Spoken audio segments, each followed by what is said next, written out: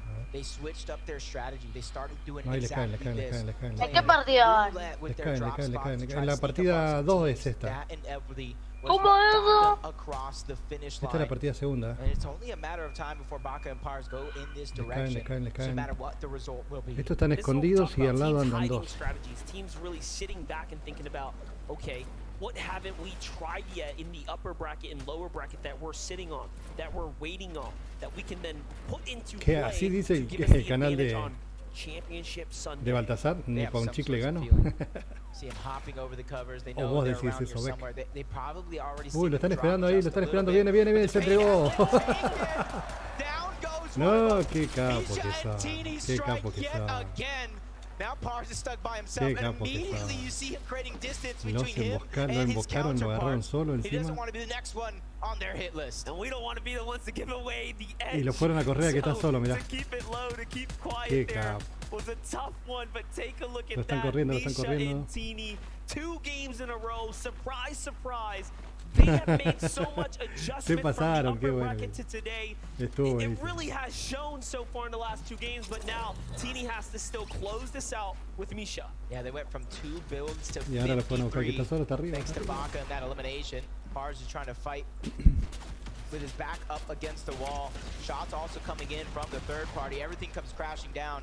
But Pars is still able to put up a good defense for now. But Tini's hot on his heels. First shot could be landed. Pars goes down to the Lo low ground. mataron. The 2v1 has been Qué secured. bien que la Misha hicieron. and Qué bien Tini que la strike hicieron. first. What a play. What an Muy bueno. ambush set up there. Definitely highlight worthy. Muy Meanwhile, buena, muy buena. jumping with Vico, Pink, their drop spot split by Acorn and Cold. You can see that they have lost a fair amount of the advantage of the general area, but it hasn't affected Muy them buena, that muy buena. much. Un They like ahí have still para los maintained chicos a estos que lo very, hicieron muy bien. again, more or less Un successful likecito, viejo. setup.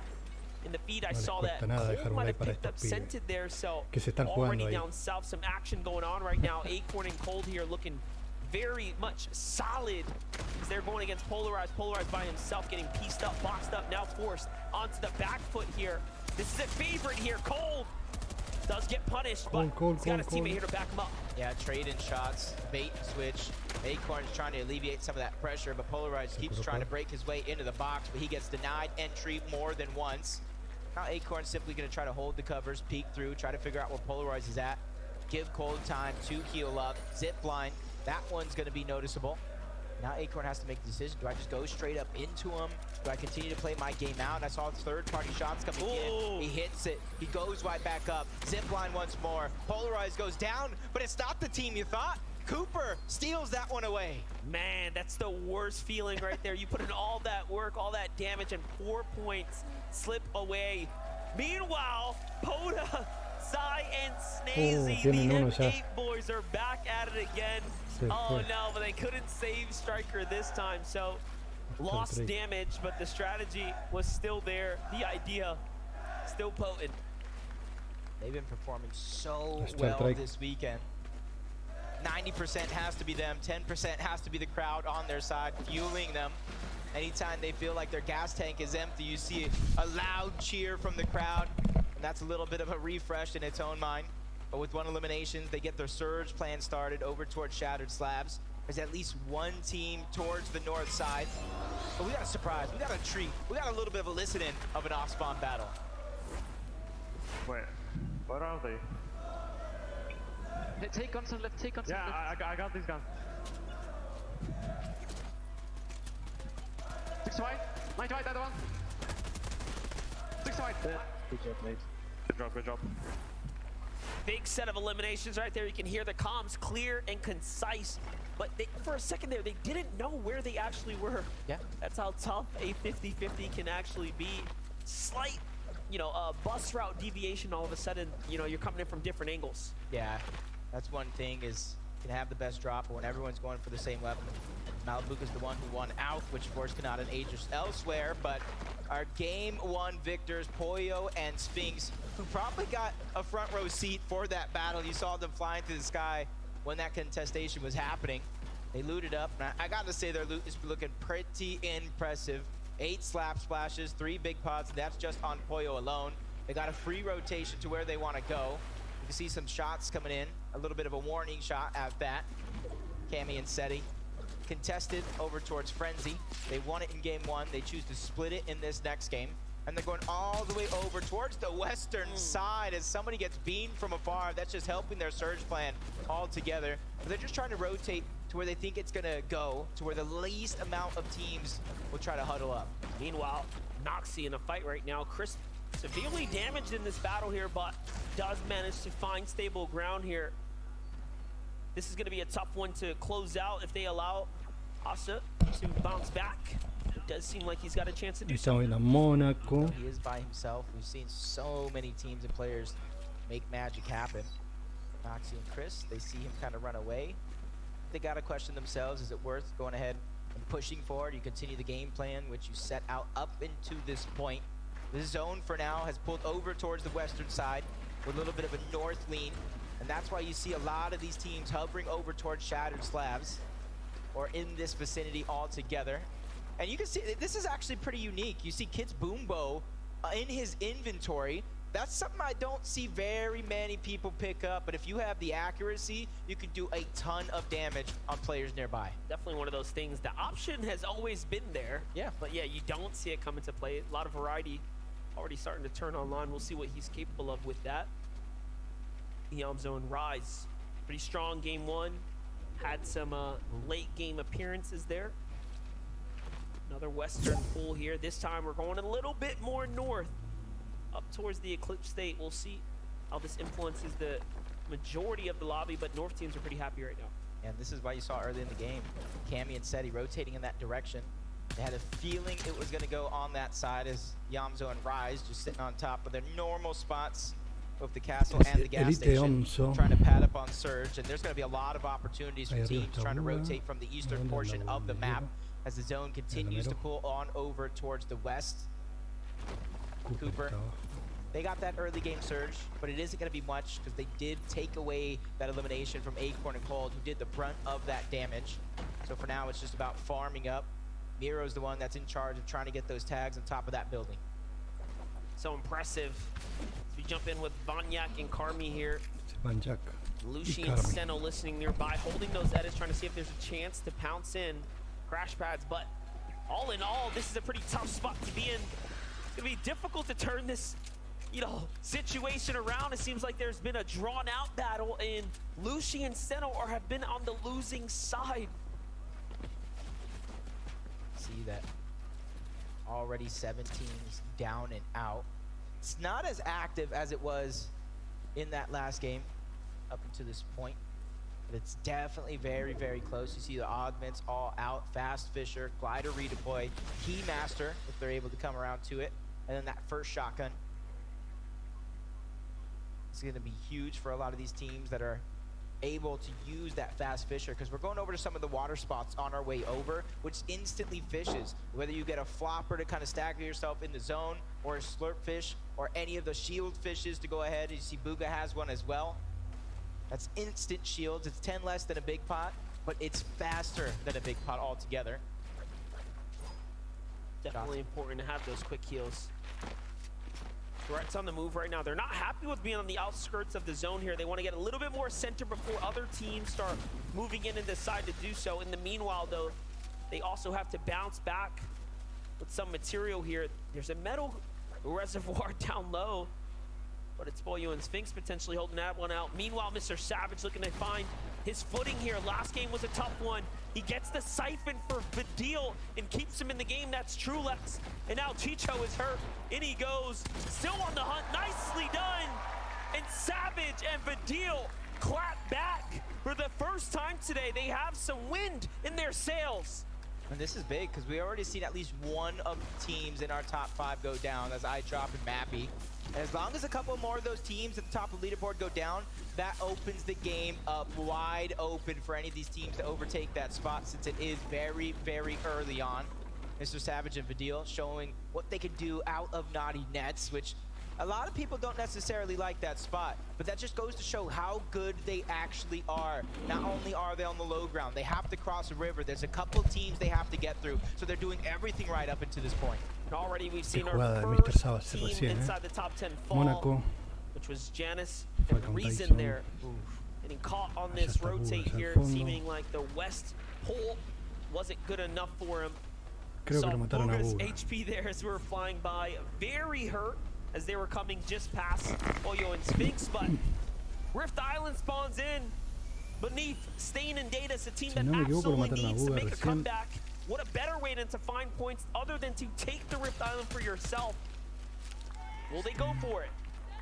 I already see that they captured a weapon cache with the slurp juice in his inventory, throwing a bush directly on top to cloud their space. That way they can fire freely. Not very many players able to kind of tag them back. And you can see the teamwork. Stain's there to try to break the build. They're timing it right, so that way a sniper shot can try to sneak his way through. This is going to be big as Batman, Buga, and Rapid are actually going to be the first team on top of Rift Island. And we saw last game, the team that was on top, they were able to capture it because they were the first ones there with nobody really contesting the actual flag. Let's see if that'll change around this time, now that's more than halfway full. Rapid and Batman Booga are well on their way to securing it here. I think it will be theirs. Pink and Vigo probably have considered it, but when you're just late to the punch, why jump in? Why take that risk? It does seem like already now 2 for 2 on teams that snatch it up first. But again, the Rift Island is going to be 15-point swing in any direction if you can grab it. Like you said once before, that's almost 4 eliminations without actually having to put yourself in a risky situation. And what these other teams are doing, even though they're not trying to contest it, one, probably going for scraps as soon as Batman, Buga, and Rapid leave that location. But most importantly, with that added elevation, they're looking for Storm Surge. They can see the entirety of the lobby, and those teams that have to rotate from the south, from the east, that is who they're looking at most of all to try to get the Storm Surge that they need. You can see they have 224. And they're even looking at some of the other teams that are on top of Rift Island as well. It should very much put Rapid and Batman Booga in the conversation, though. Yeah. Rapid, although by himself, he did make some placement last game. Here we jump in with Edgy and Duke so far. 600 above this surge. They're going to be well and fine here. They're positioned very nicely already at the Eclipse Estate, which is near dead center. Do they have the storm line? Do they know where the storm's going? Because this is some prime positioning right here. Yeah, we got these forecast towers all around the map. It allows you to read where the zone is going, but Duke had 46 solo impact points in match 1. He was just gobbling up those placement points, and you saw him in those type spots getting eliminations as well, especially when he needed it most for both the Siphon and the Mats. Malibuca and Thomas well above the damage threshold. Even though they're falling, they have more than enough surge to where they don't have to worry about it. For them, they're just trying to see where these teams are positioned at to try to make their own rotation in. The zone continues to pull towards the north side of the map, over towards Eclipse Estates. So if it stays there, this one could get dicey because there's some unbreakable walls, there's a surrounding water, there's even a moon there that we saw Cammy and Seti use earlier on in this tournament. Clownski grows on the move right now, already setting up for a nice position here, looking out for fights, looking out to see if they can find tags. This is going to be a team that, if they don't get active, will surely have something to worry about, but they find more stashed here. Great tags here for Strauss, Grolls, and Clownski, and already now they have a chance to go ahead and alleviate some room near them, get back into this game. But no, Grolls, you saw yourself for a moment. The punishment comes in. It's Pixie off to the right there, who has made it further this game than the last. Meanwhile, Yamzo and Rise potentially taking a fight, but no, they are out. Booga has not been able to secure the health that he lost from getting this far. Oof. Wow. Down goes Booga. Shows exactly what you're talking about. Without that heals, He's not able to get the HP up, what makes him an easy target through the sky. Now he's a focus that they know the knock's there. This is 4 points that the team is going after. And if they're daring enough to move over, that's loot as well. And you can see Fuga handing over some of his resources while he's down, just trying to pad Threads' material count, making sure that he's able to save him. But look who's knocking on that front door. Trick or treat. In comes Acorn and Cold, and no tricks up their sleeves. All treats as they get those eliminations. Yeah, they knew they had the knock. They had to finish it right there. They were in the perfect position, and with the zone going south, hey, we got to go this way anyways. It was well timed and executed on their part, and it puts them at 2 eliminations now, very comfortably in the game, and the full refresh to really set yourself up for success. It doesn't get much better than that. Meanwhile, Snazy, Podesai on the move right now. The M8 boys playing deep outside the storm circle here. There had to be something worthwhile, but it looks like it was just a late rotate. A fight in the zone. Gone bad. Yeah, probably that early game strategy. If they're not able to get that surge off of those players that they can knock, that puts them behind on not only timing, but on materials and resource gathering as well. The time is running out. Podesai needs to be able to get in, but he goes down. Snazy found a little crevice that he can hold on to, and even though he is full shields, he only has 15 HP. If the lobby begins to target him in this direction, where some of them are going to begin to rotate into, that's going to be a very dangerous situation for him to be in. What's crazy is Mshari had no shield, so talk about a opportunity revealed to him, and he finds shield just off the elimination. Look, he also did not have any heals. It's just a perfect star aligning moment for Mshari and Rue here. One of, again, the few representing for the ME, so making them proud so far. Vision Ryu. Vision top of the leaderboard still alive. Pollo Sphinx, Miro Cooper. Rue and Mshari trying to join him on top, 106 and counting, above the damage threshold. But on the other side of things, Vasquez by himself, 140 below. Daring enough to go for that Rift Island very, very early on in game 1. That's helped their position on the leaderboard, and being able to survive here a bit longer will be huge. We saw Duke in his solo points in game 1. Vasquez looking to mimic that here in game 2, but he really does need at least 7 players to go down before he gets a single placement point. Yeah, and this is definitely going to make him uncomfortable here, as he is really dependent on the heals here, and he's got a long rotate to make. No one's moved just yet. It's just tough all around. Meanwhile, he gets punished by Tayson and Mustache. So if it wasn't already pretty difficult, now he's surely on the back foot here. He's going to have to use everything he's got. Meanwhile, players around him looking in his direction, they can tell that some damage is happening here. They can hear the sounds. They're wondering, where is this player? Can we find elimination? It's a big opportunity if somebody wants to go ahead and take that risk, and he's a handful of players still needed to go down before that storm surge does go off. Without any more heals, he's gonna have to go for it eventually. Spadillo is out. Savage still alive. He's one of those players that makes the sneaky plays, trying to make sure that nobody spots him out. More than enough materials, but he has to figure out where he's going to get these heals from. 8 HP, 50 shields, 58 combined. His material count is looking pretty healthy though, but slowly but surely falling down the storm surge ladder, having to figure out where he's gonna get it from. He turns around and goes down to Reed. Yeah, I was wondering, he saw something there, but unfortunately it wasn't anything, and he couldn't get the tags he needed. Reed's gonna go on and jump himself up 4 points there just because of that, and now placement points just moments away here. 27 duos remaining in the lobby. This is it. Match 2 of the grand finals is now starting to approach its end. Things are going to turn up now. Pollo Sphinx down on the low ground. If they make another big splash inside the top 5, they will surely start to take away up towards the top. Gripey Flicks here, not trying to make it easy though. They find Sphinx, a great knock there, and Pollo is now by himself. Tags come in too. He's big time punished and finished there. Spoken too soon. Down they go, and now to the bottom they fall. That is huge. Cooper and Miro already taking first place throughout that game. And honestly, without Queasy and Vino in the lobby any longer, we set our eyes onto Cammy and Seti. They made that daring play in game 1 to go for height. They defended it successfully until Duke had crash landed, taking them all down, and Cammy with them. They're trying to make up for it here yet again today. They're trying to move their way towards the front side of zone. See the briefcase turret as well over on the other side. Information is important. It's not about the damage itself. And you can see he knows somebody's on the other side of that cover. Just trying to see if there's an opportunity for him to strike. 39 above the damage threshold. He's comfortable for now, but he knows that time where he's gonna need to fire a shot is gonna come soon. And it makes you wonder what went wrong this game for Cammy and Seti.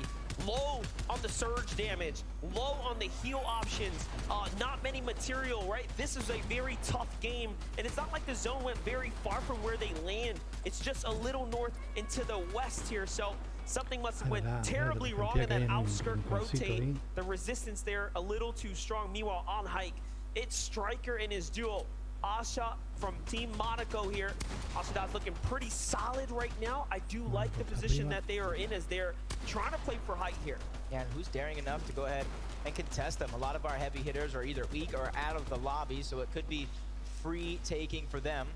Fortunate enough, there isn't a twin mag. He just has that suppressed Havoc AR. It could deal some fast damage, but it's not as fast as some would think. 148 above the damage threshold, and they have a far rotation to go, just like Thomas and Malabuka. But they are so healthy right now in terms of materials and in terms of resources. And if you weigh their game versus Kanada's, they are doing far and beyond better. They have 4 eliminations. They're actually in the end game, and they have everything they need to succeed. That is what you want after you survive a drop. But let's look at Peterbot. Peterbot forced to play by himself. He's known for what he can do as a solo. He's one of the most capable players on NA, especially when it comes down to fighting. He needs to finish this here. He's already got the knock onto MK pop up, but no, he says, I have to play for myself here. Goes around the outskirts, reading this perfectly, but he is running low on material. There's another elimination. It falls through, so the points will be his. And he's on the hunt. He's like, where is that solo? Yeah, he's just trying to figure out where he's going to get even more siphon. But it's not so much for the heals as it is the material, because he's running dry. Cammy, Seti, they don't got the high ground yet, but they're going around the outskirts, trying to bypass a lot of the teams, recycle some of those builds. And if you look at them, they're going towards the front side of the zone. With Thomas down, that leaves the pressure of Malabuka, of the entire duo, on his shoulders. But he's another one of those mechanically skilled players that sometimes when you lose your duo, that gives you freedom to go ahead and move around, make moves you wouldn't normally make if your duo was still alive. Regarded as one of EU's greatest. On high ground, though, it's Axe Force. On low ground, it's Malabuka. It's Peterbot on the mid. Peterbot still up, looking for the fight, jumped into a box. He's playing spoiler. Was that Cammy there he takes out? Potentially in the exchange, in the full finish too. Peterbot has shut down Cammy's dream and hopes of making it far, but Seti is still up. Once again to left to clutch. Malabuka turns things around here, goes for height, even though he's by himself. What is happening right now? We saw Axe Force by himself on height. Malabuka's taking a page out of that playbook, but he instantly drops down low into the mud, trying to go ahead and survive as a solo, and he gets to the front side of zone yet again. Now this is his chance to look back, but a whole different page. Also a solo, but less heals, less materials to work with. Peterbot is continuously on the hunt and finds a monster of a shot on the Acorn. Even though he's not going to get the spoils of all that he's done, at least there's another heavy hitter out. But Cold wasn't happy with that. He tries to hunt him down. Peterbot is on a slither of HP, barely anything. The siphon finally comes through, and now he's in a well-fighting position. Meanwhile, Malabuka still doing it. This is the game of solos right now, and there is just a single duo in here, potentially. It is Cooper and of course Miro there on the front, but Malabuka's got work cut out for him. 3 solos left in the game. One of them is going to be Malabuka, continuously dropping down low. He's letting all those players above him fight it out for him to try to survive, but Cooper and Miro are ready to end that run. They get into the box, and they send Malabuka back down to the lobby. Cheating and Pixie have the high ground. It's a 2v2v2 now. Things will start to settle, but our solos have gone incredibly far. Miro, Cooper, try to do it again here, looking to make the redemption run. They got a hurt team in front of them. Off to the side they go. These are points that need to be earned. Cooper is earning his strength, but Miro is here to back him up. He holds it down. The siphon comes in now. This is it. This is a 2v1 situation. Pixie and Cheatin', they're trying to go ahead and go against him. That's Chari there as well. An all-solo endgame. Cheatin' trying to join Polo and Sphinx as a team with multiple wins this weekend. Back-to-back shots. He's already been able to get one. Miro out for redemption in that last game, but he has no materials. Zone is taking him out until the final shot is in. There it goes. Pixie and Cheatin' take the game. And they do it Le dieron a Mero en la última, otra vez segundo Mero. Mero, segundo, nacido para segundear. Excellent performance indeed. Let's see how they're feeling. Frankie, take it away. We're seeing duos come back to prove that their victory royales were not a fluke in the past couple of days, and they're doing it again against the toughest competition. How does it feel to get yet another win? It's feeling really great, bro. We full stacked again like yesterday, and we just played it out again. Do you think that these duos are letting you have it too easy? Yeah, of course.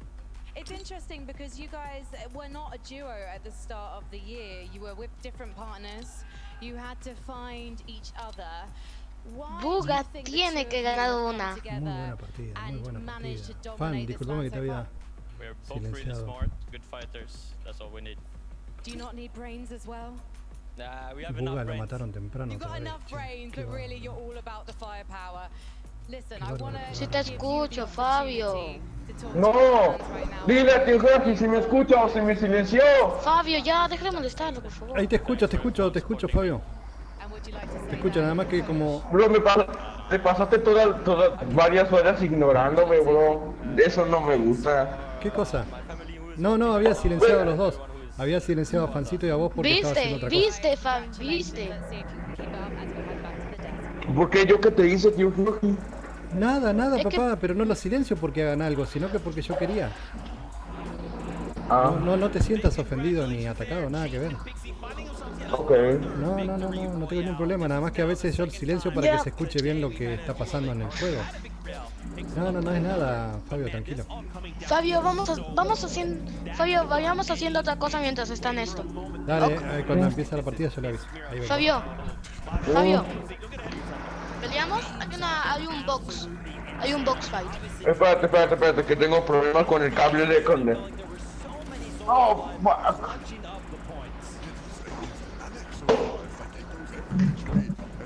A ver, estoy listo, vamos. Ya.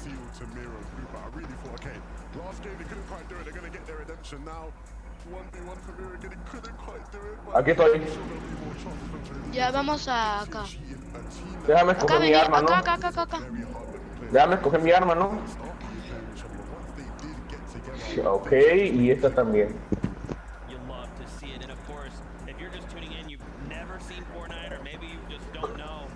¿Dónde tengo que clicar? ¿Acá? Second, third, still a massive amount of points as well. But again, congratulations, Pixie and Cheatin'. There's so much that happened in just that game. It's like every time we tune in with another duo, they're either in shambles situations or they're pushing a team, they're busting out these crazy strategies, and it's not disappointed so far. Now, Viv, as we bring up these standings, take a look. Cooper and Miro, they're overtaking there. They started with a little bit of a lead, and now they have just said, you know what, we're jumping out in front. ¿Qué pasa? Back-to-back second places at the global championships, both of them by No puedo construir bien. clutching to that point in time. And Levin, whilst we were watching that game, right, we were getting close to the end. No. Ask me a question. What was that question? But ¿sabes qué estoy comiendo, bro? Tengo las manos llenas de grasa, bro. O mejor.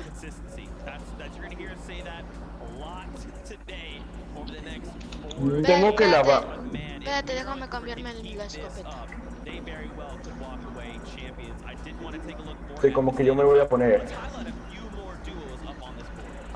No, le voy a poner los dando. Listo, ya vamos. ¿Estás, Georgie? Georgie.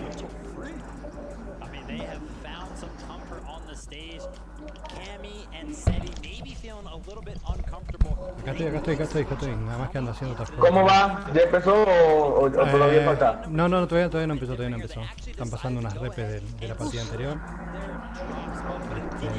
Bugas no está ni siquiera en los 10 primeros. A su máquina, ¿cómo lo maté? Primero está el Mero. Mira, ¿sabes? ¿Se puede ver eso desde acá? Mira. Sí. Mira. Pero no se escucha. Oye, tío Fioki. Sí, te escucho. ¿Ya empezó la partida, sí o no? No, todavía no. A ver, Fabio, vení, Fabio, vení. Acá, a ver. Acá, a ver. ¿Ahora qué? Para ver qué es esto. What? What? ¿Qué hiciste? No sé. ¡Ah! ¿Gané? ¿Me morí? ¡Qué épico! ¿Gané? Pero si yo me morí como si nada. ¿Y esto qué es? XD. Wow. Fabio ya. Yo tengo un pico de estos. Fabio ya, falta, dale. I mean, it was first day here, so I mean, the fans is probably the most like important thing here. Ah, si nos caemos de la plataforma nos morimos.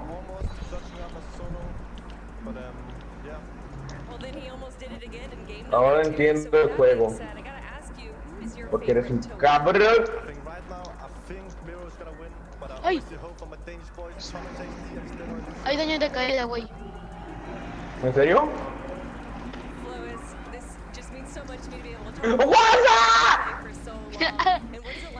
¡Gané! Ganaste porque me tumbaste, güey. Pero gané. Ven a este, Baltasar, que este es mejor. Ya empezó, tío Fioki. Tío Fioki. Estoy por acá. Ya empezó todavía no empezó, tranquilo.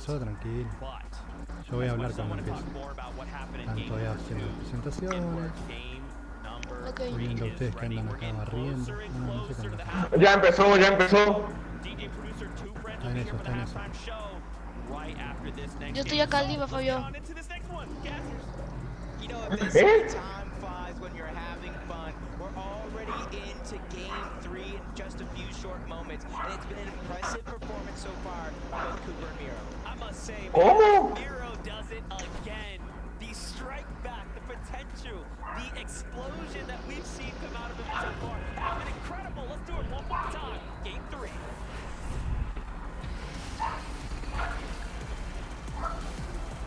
Help me.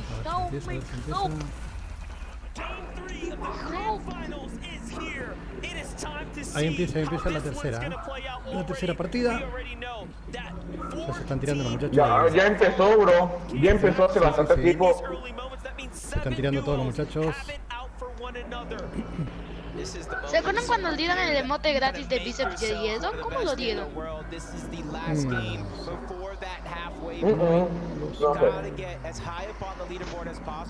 Acá caen 4 puntos. Ayer, Thomas, Malibuca y Canadá. Malibuca y Canadá juntos. Even see shots coming in. Well, Canada takes damage. Thomas is already half health, and the fight has barely just begun. Canada gets the first ¿Por strike. qué no usan las torretas? Canadá. By himself, he's on the chase for Agers. Agers doesn't look like he has a weapon. Oh, mataron a Malibuca. And he strikes while the irons Le habían bajado a Thomas también. Están reviviendo a Thomas. Canada, Agers have an opportunity now to potentially run away with it. The problem that they have though is how far can they take it when the chance is in front of them. A Vaca lo vacaron. That's down. Yeah, that's a reason. Oye, ¿dónde queda eso? 50 at the top of the tower. ¿Dónde queda ese lugar? Launchpad over, that's not going to be an option. They both got ARs. Ya lo vi, ya sé dónde queda. Queda en el costadito del castillo. Now it's all about the hunt. They even get a shield briefcase. Oh, hay gente, se van a pelear. Le dieron cobró.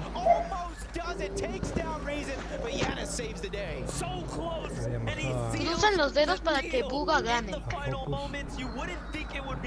Sí, Buga viene mal, no está ni siquiera en el top 10 por ahora. They have TK nearby. TK had that explosive entrance coming out. Of course, that low Entonces se fue Buga. No, todavía está compitiendo. Quedan todavía 2 partidas más aparte de esta, ¿no? Pero por ahora no está entrando en el top 10.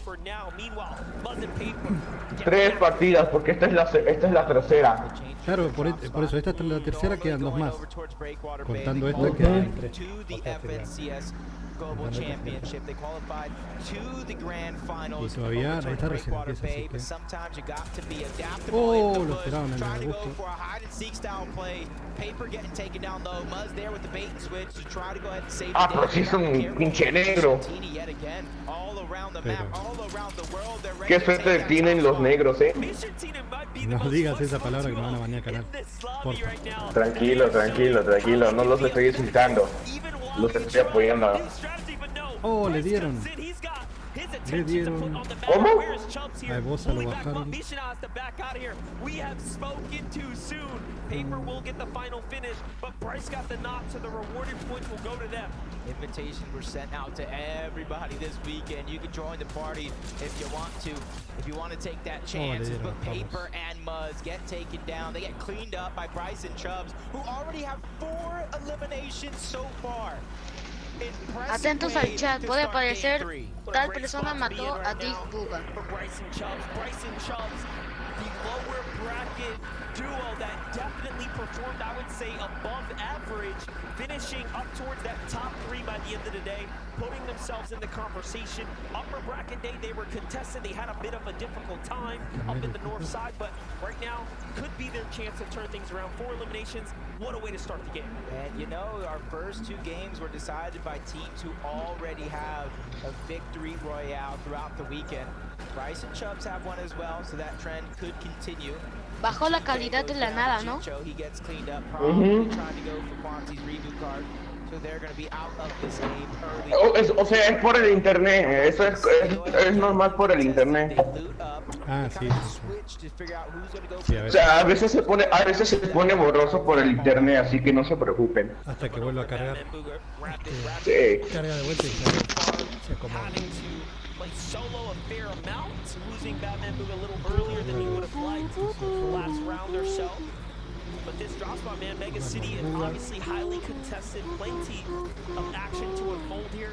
And then if you just peer off to the outside, you have teams like Acorn and Cold constantly hovering around, so you never really are safe inside this big city.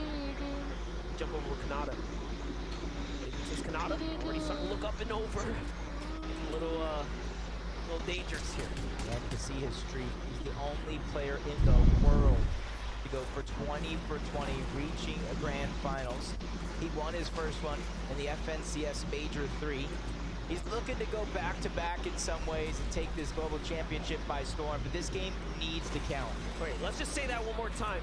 Kanata is the only person in the world to have made every single FNCS Grand Finals and also perform extremely well. His top 10 performances, by the way, you can hold a candle to it. It'll stand strong, but Kylie is going to fall here to Bastroki. Y le bailó, ¿no? To the hands of Datus and Steen. So from the Frenzy Farms, they come south and they influence Kylie and Frastroki with the le bailó a otro, no sé si no lo van a banear. This team has been slowly but surely upping up their firepower game after game throughout the weekend. It's only a matter of time before they hit their final form. Ritual. Me parece que a ese lo van a banear por bailar. This world so far, consistently performing at the top level. Not only online though, they brought that skill here to the big stage. See if they can keep it up with their post by neck and neck with both Edgy and Duke. I think a lot of these teams know the risk of taking an early game fight.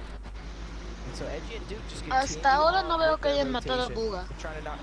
No muestran, por ahora pareciera que no. Ahí está Buga, ahí lo están mostrando. Ahí está Buga. Está vivo. Está Buga vivo, digo, está vivo, está vivo, está vivo, está vivo, sí, bueno. Está vivo Buga. Está vivo Buga. Le van a dar, no, se descuidó. ¿Cómo se distrajo? Ahí está Buga, ahí está Buga. Buga le disparó.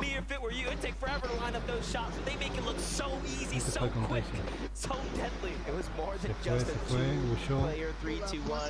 Muestra a Buga. Tyson huyó. Buga. Ya, su team, el team de Buga es Man City. Man City, ese es el team de Buga. ¿Qué? El team de Buga es Man City. Listo. Así que si Buga muere y gana Man City,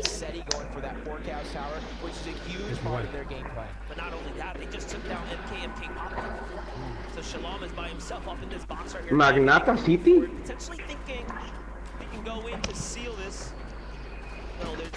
Baltasar, no te entendí muy bien. Mira, no es para quejarme, pero... En serio... No es para quejarme, pero me voy a quejar. I feel like that's one of the most simple strategies you'd see some of these teams do, but it's honestly the small things that you tend to forget on the biggest stage. Talk about rotations, moving on over toward the west before they go into north towards Frenzy. atentos al chat por si matan a Buga. Ok. Teams that can pick up multiple VRs throughout the day, kind of make up for lost time, boost up that leaderboard. But Banyak and Army are going against their EU counterparts. ¿Y desde cuándo las armas van en el medio de la pantalla? Es un tipo de perspectiva de la FF en sí es. Ok.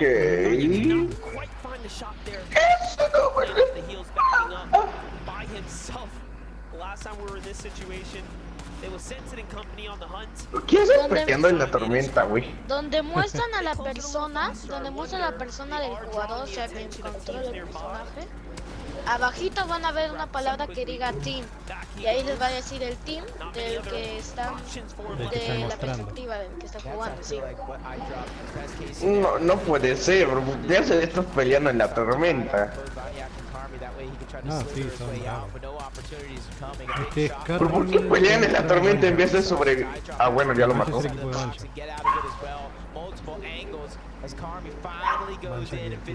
Uy, ese nombre, ping, baja.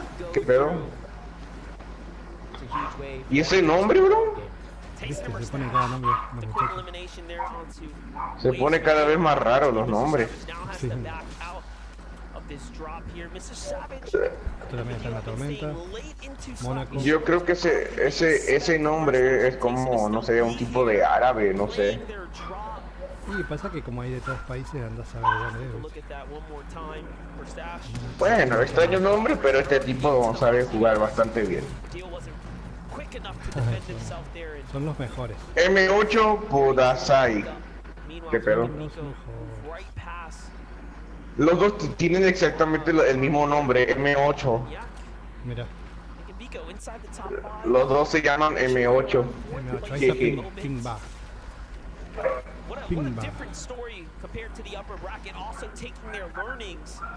Out of the lower bracket into today. Yep, that's one thing I feel like for some of these players, you know, Vico probably one of the more mechanically skilled and gifted players on the EU region. Pink, one of the best IGLs. Sometimes it just takes a day to warm up. You know, you got the jitters, you got the nerves, different setup, different desk heights, different chairs, and sometimes you have to go through the ringer against a team like Acorn and Cold before you go ahead and say enough is enough. You start to go ahead and play to your full potential. That's why you see him at the top side of the leaderboards. Stacey and Podasai, they're kind of making a very, very similar rotation that they have in Games Pass, going on over towards the Creaky compound, just boxing up. They're, I wouldn't say slap dab in the center of zone, but they're as close as they can be at the current moment. ¿Quién va con su fusil atrás?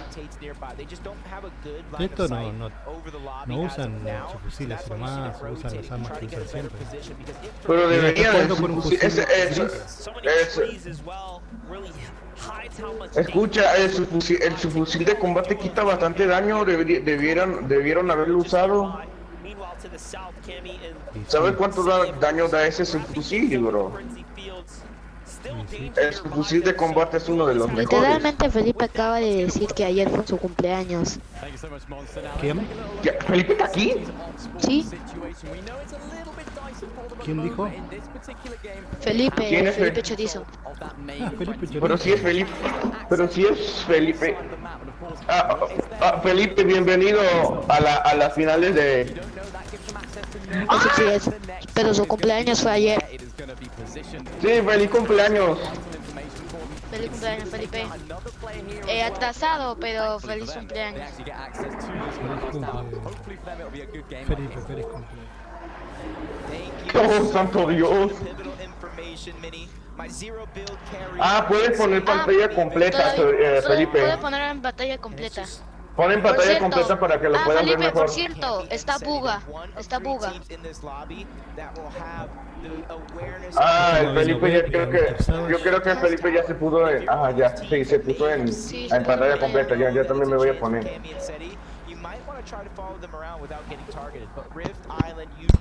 En vivo. Sí, es en vivo, bro, esto está pasando justo ahora. Bien, ahí voy a... Ya van por la tercera partida y son 5. Bro, el mismo equipo, Felipe, el mismo equipo ganó dos partidas, ¿puedes creerlo?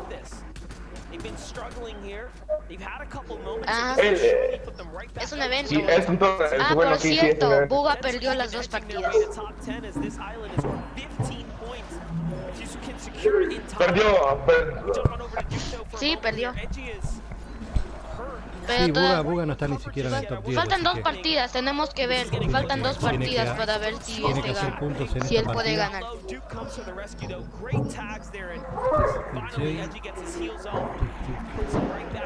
sea, literalmente te digo, imagina ganar y que le dan 3 millones de dólares. Escucha, lo que no entiendo del torneo es por qué pelean en la tormenta. Fabio, son tryhard, ellos juegan como juegan, Fabio, no tienen nuestros hábitos. Pero se van a morir más rápido todos. No, pero es que se pelean en la tormenta y se disparan. Escucha, si se pelean y pelean, oye, escucha, si están en la tormenta, que la tormenta les quita vida, y si pegan escopetazos se van a morir más pues fácil. para matarlos más fácil. Sí, pero más injusto. Ya, igual, Fabio, esto es una defensa. Bueno, ¿y de dónde sacó una escopeta exótica? ¡No! ¡Lo mató! No, casi lo mataba. ¿Cómo? Por ahora, Buga sigue vivo. A Mr. Savage lo tumbaron. Sí, lo tumbaron. Lo tienen encerrado, no lo dejan salir, mira. Es que mira la repetición para que veas cómo lo mató. Sí, estaba viendo. Se estaba ocultando y mira, lo mató con un headshot. Qué mal. Uy, este está mal, este está mal.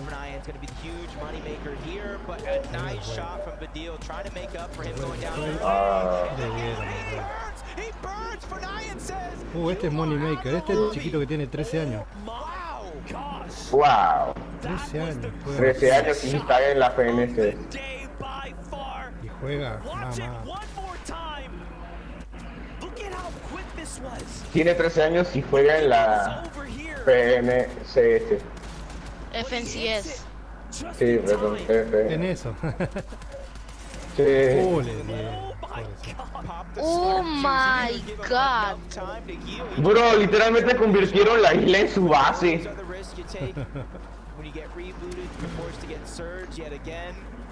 That's exactly what happens when you can't control your own destiny.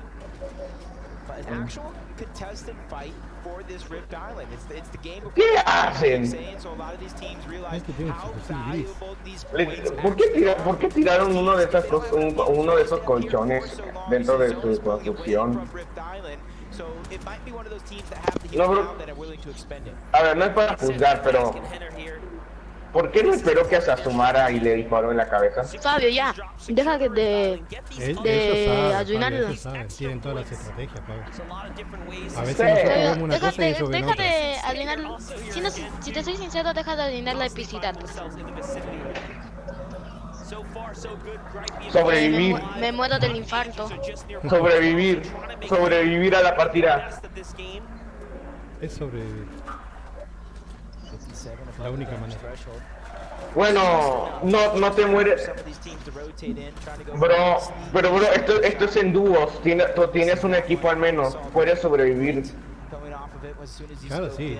Y vos fíjate que... Y eso que yo ya he matado jugadores en PC que eran más alejados que yo y yo los he matado yo. Por pura suerte, Fabio. Nada, pura suerte, bro. Los maté justamente. Buga sigue vivo, pero está en la zona. Buga sigue vivo, pero está en la zona. Lo vi. ¿Y dónde está su compañero? Están reviviendo al lado de este, mira. Al lado de este están reviviendo. Ahí lo reviven. No puede ser. ¿Y el compañero de Buga, Baltasar? Main City. Sí, ¿qué le pasó? ¿Qué le pasó? Sí, ¿qué le pasó? Piojoki. Este tiene gente ahí enfrente y no los veo, ¿viste? O sea, oye, ¿tienes a Felipe silenciado, Piojoki? No está hablando Felipe. A mí no, lo que pasa es que no está en mi grupo. No sé dónde se unió. Ah, vale. Este es Cami. Al compañero de Cami lo mataron. ¿Cómo que señor es tú? Ay, no mames. ¿Cómo que no, Fabio? Fabio, dale, mala persona. Escucha, no estoy molesto con él, pero después va a empezar a pelear conmigo, ya saben cómo es él. Fabio, pues no hables. Está bien. Hola, de esto. Pero vamos a saludarlo. Hola, de esto. ¿Cómo que no tiene? ¿Cómo que no tiene micro? Igual solo me... Está moviendo a Mero. Le pegaron a Mero. Casi lo matan a Mero. This is big because Miro and Cooper end up with the top finish yet again. They're 39 points ahead of the next team right sí, now. No tiene micro. Ah, bueno, igual. Even begun to set in, so if they can continue that trend, they will be the team to beat in the second half. This is kind of crazy. No. Pero igual no hables, Fabio, porque... Escucha, Baltasar, me voy a cambiar de skin. El que quiera cambiar de skin, que se venga para acá. Ya me voy a poner a...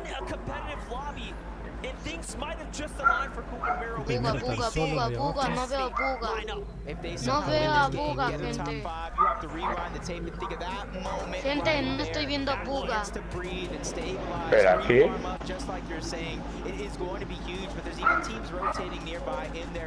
Creo que voy a... Chicos, escúchenme, voy a empezar a usar a Mr. Beast ya, porque ya tiempo que no lo uso. Santa cachucha. Felipe, toma dinero. Toma dinero, Baltasar, toma este dinero, Baltasar. Dinero. Oye, ¿te quieres quitar por un momento de la pantalla completa y puedes mirar hacia atrás tuyo? Piojoki. ¿Puedes mirar atrás tuyo un momento? A ver, un momento. Mira atrás tuyo un momento.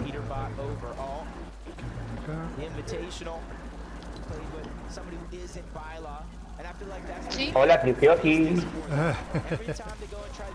Dinero. Pero queremos ver la FCS, no sabemos si mataron a Buga. Está lloviendo. Sí, soy yo. Bueno, vamos a ver si lo veo a Buga. No lo veo a Buga. Cooper, solo veo a Cooper nomás.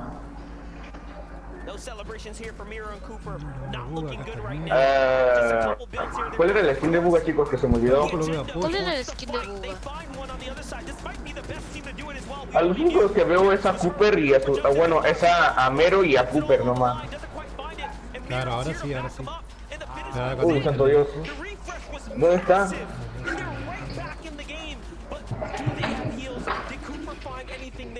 It's the little details that matter. Because now that he has ¡Ay! On the side of Miro, of course. Another one. Able to heal on up. ¡Santo cielo! Teammate as well. Gears goes down. Creo que ya se mataron a Buga, gente. Una buga no lo veo por ningún lado. Quedan 44. Yo también creo que ya mataron a Buga. Sí, yo voy con Felipe, Baltasar, y si quieren venir, bueno, ven.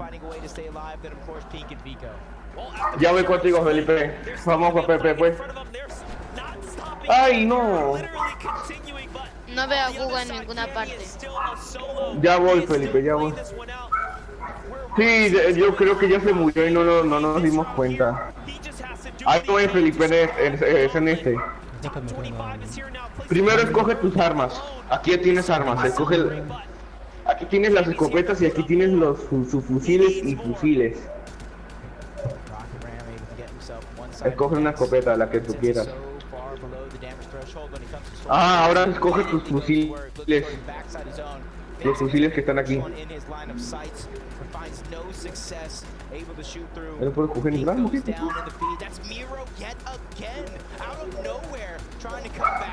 Qué raro. Dale pues. Pícale ahí primero. Pícale ese botón de ahí. Eso.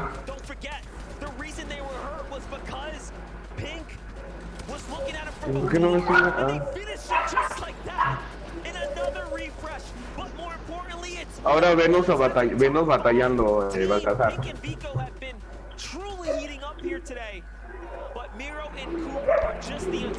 ¿Y por qué se tuvo escopeta? Yo escogí su fusil de escopeta, güey.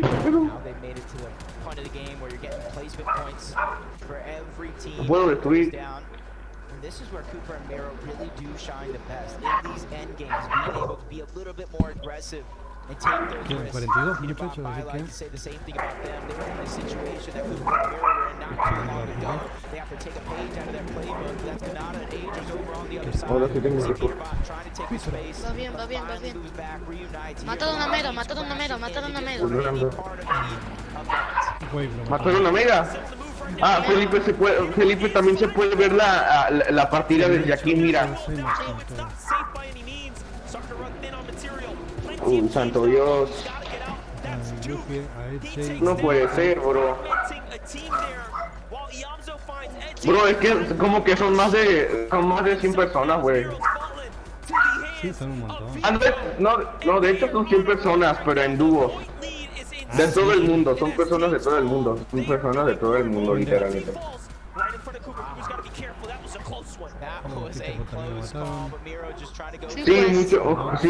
Sí, pues con jugadores bastante profesionales y que tienen.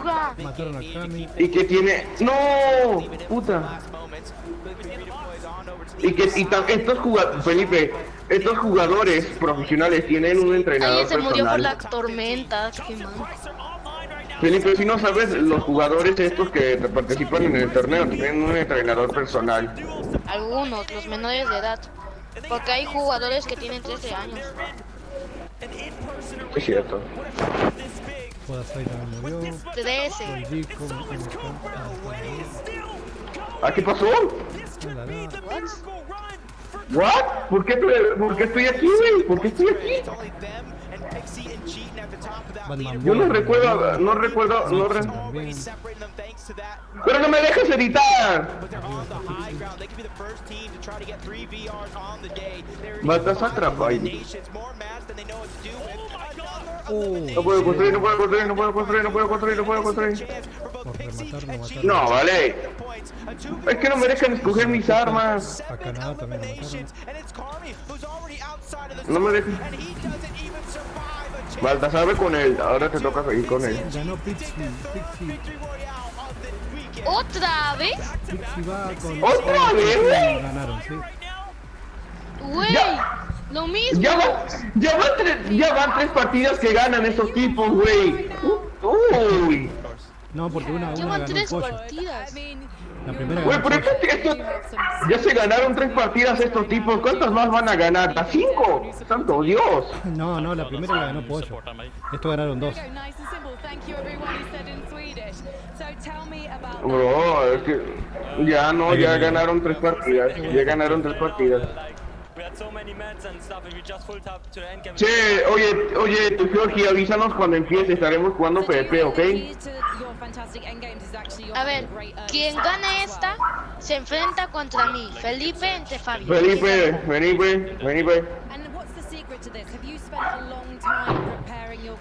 Destructor, si quiere puede venir. Destructor, vení. Ajá. 3. ¡Ya! And who is responsible for those game-winning strats? We both. Just both looking for strats together and then just looking for... Y eso que estoy usando a Mr. B. Play our end game, game plan in the final. Oigan, ¿sí saben que ahí estoy con... Aquí está Destructor.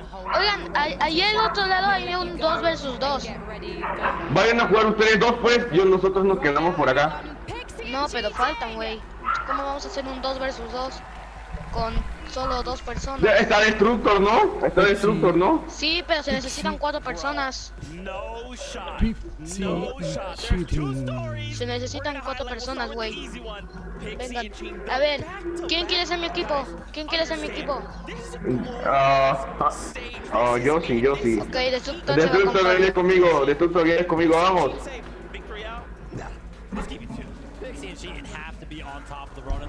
Primero tapa. No sabía que esto era para 2. No sabía que se podía para 2. Yo pensé que era solo para 1.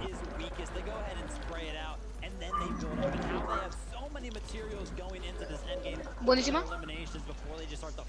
Oye, pero no pueden venir los dos al mismo tiempo. Estaba peleando con Felipe. ¿Por qué te metes?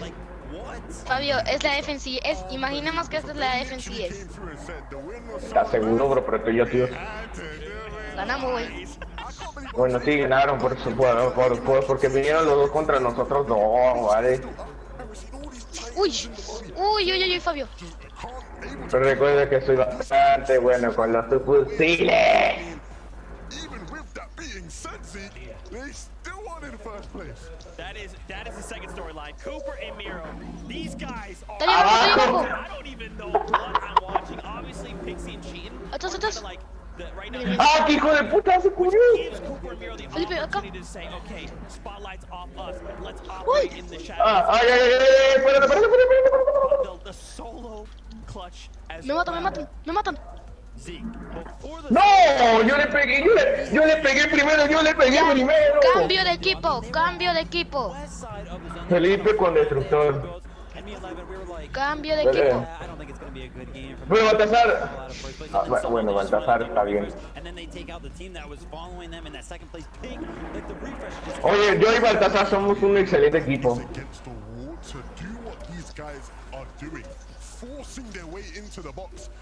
Ay, que cómo me pegó esa. No, pero vosotros tuvieron la cadera. No, me mataron, Fabio. Fabio, tú puedes. Ya maté a Destructor. ¿Qué más quieres que haga? Todo queda entre Fabio y Felipe. Ya, ahora yo con Destructor. Felipe. Ven. Ya estoy listo. Para este lado, Felipe. Somos team, Destructor, somos team. Es cierto, que tenía. Chicos, los tengo que silenciar un ratito hasta que empiece, ¿sí? Ahora cuando empiece, les aviso y los desaviso. Ya, dale. Dale, pero no tienes que desilenciar, para ahora avisarnos. es team permanente. ¿Team permanente? Sí. O sea que yo me toca con Felipe todo el tiempo ahora. Just insane. Okay, so really quickly, I want to talk about more of the standings overall. I did kind of just want to double back to Cooper Miro there. I'm sorry, Cooper y Miro van primero. Pixie, rather. No, me mataron. They've not been able to overtake Cooper and Miro. And they're kind of, gentlemen of very few words. I was kind of curious. Tú puedes. How they are just No! right now.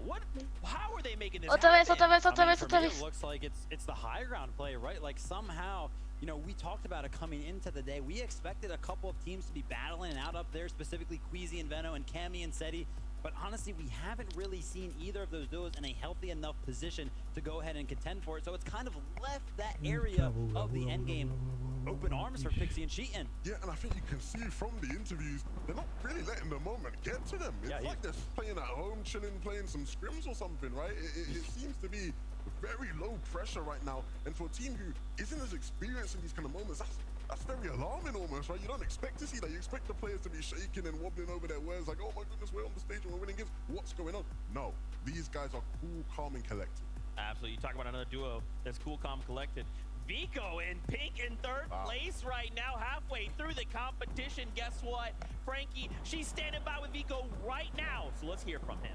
I am, and Vico, I think this is the least nervous I've ever seen you. Why are you so calm right now? Well, it's 3 games in, and well, there's nothing to really win right now, so nothing to lose. So it's just like there's nothing really that we need to like have pressure about, because no one really thinks that we're gonna win or anything. So I think you've got a good chance. You're in 3rd place at the moment, and right now the drop spot feels quite safe for you because Cold and Acorn, they're not trying to grief you, they're not trying to 50-50, they're actually just giving you space.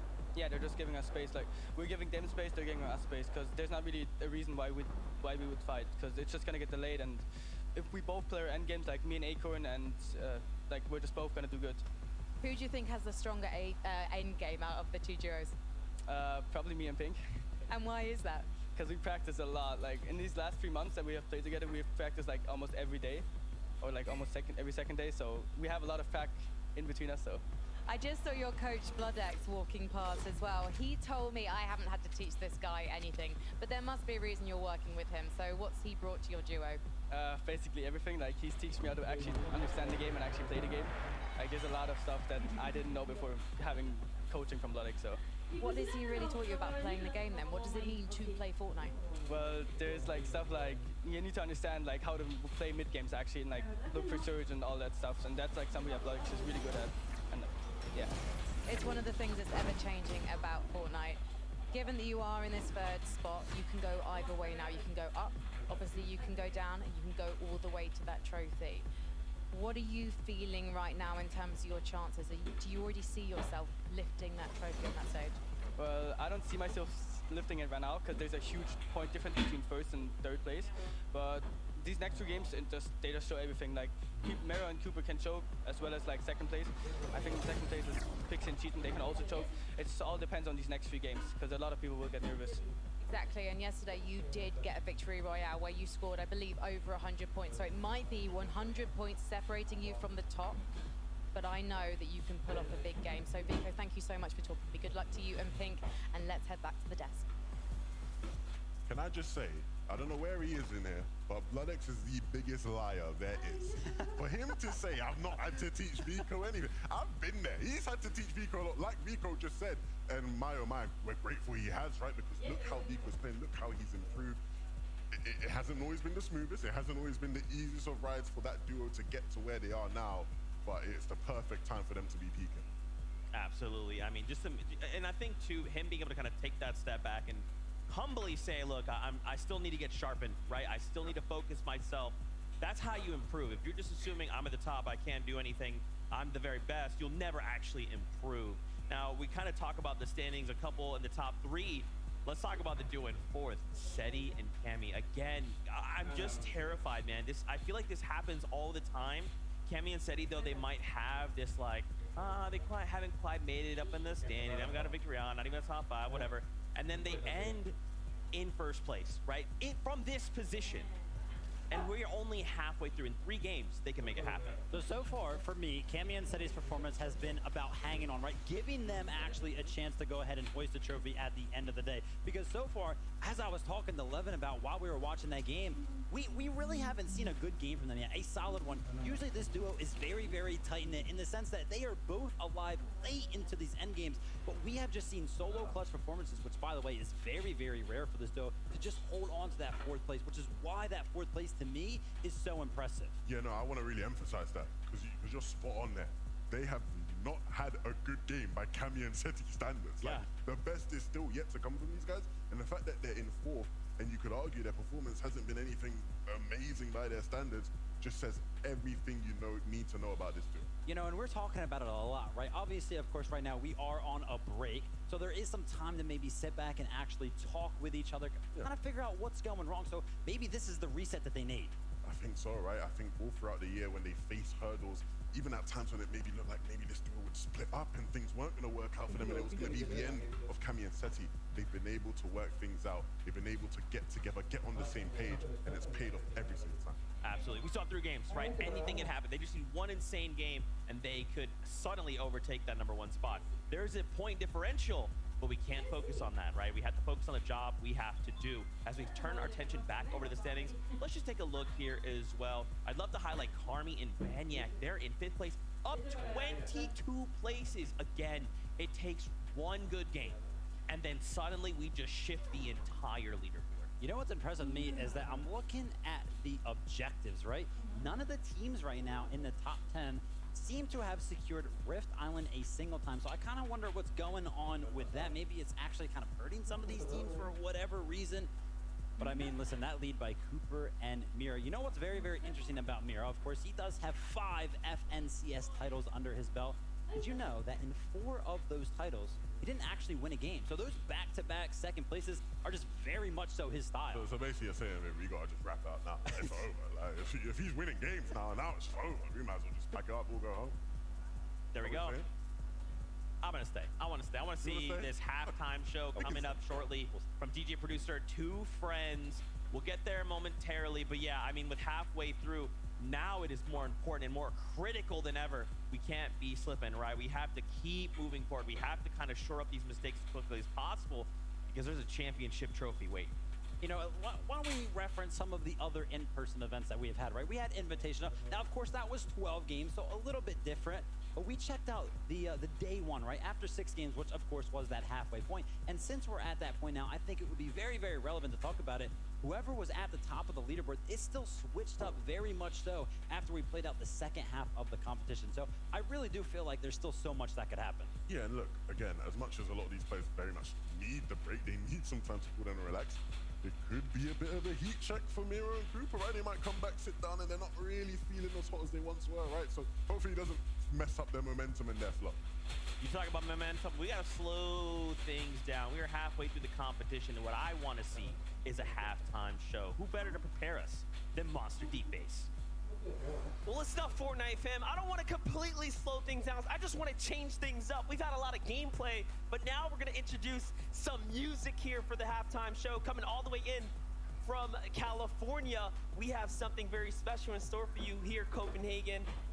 DJ, producer, musician extraordinaire, 2 Friends has something never before heard or seen in store for you all here. That's right, it's a very special Fortnite show, one that's gonna be fun and exciting. So if you're down on the floor, get ready to stand up, enjoy yourself. If you're up here inside the stands, I mean, enjoy it. And if you're at home, don't forget, turn the music up. Here we have it. We're gonna jump down to the floor. Things are already dimming out, and then we get to see what's in store for us.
Fortnite, how we feeling, baby?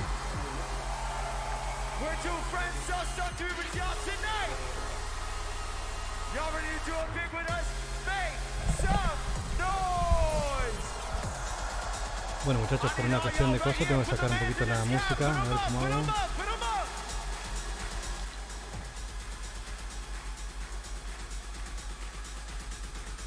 Show me what we got.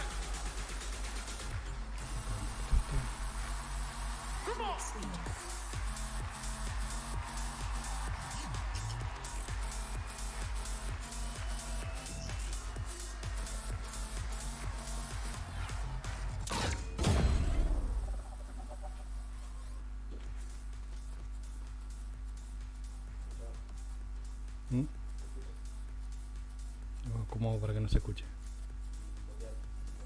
¿El qué?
Hola Messi, ¿cómo andás Messi?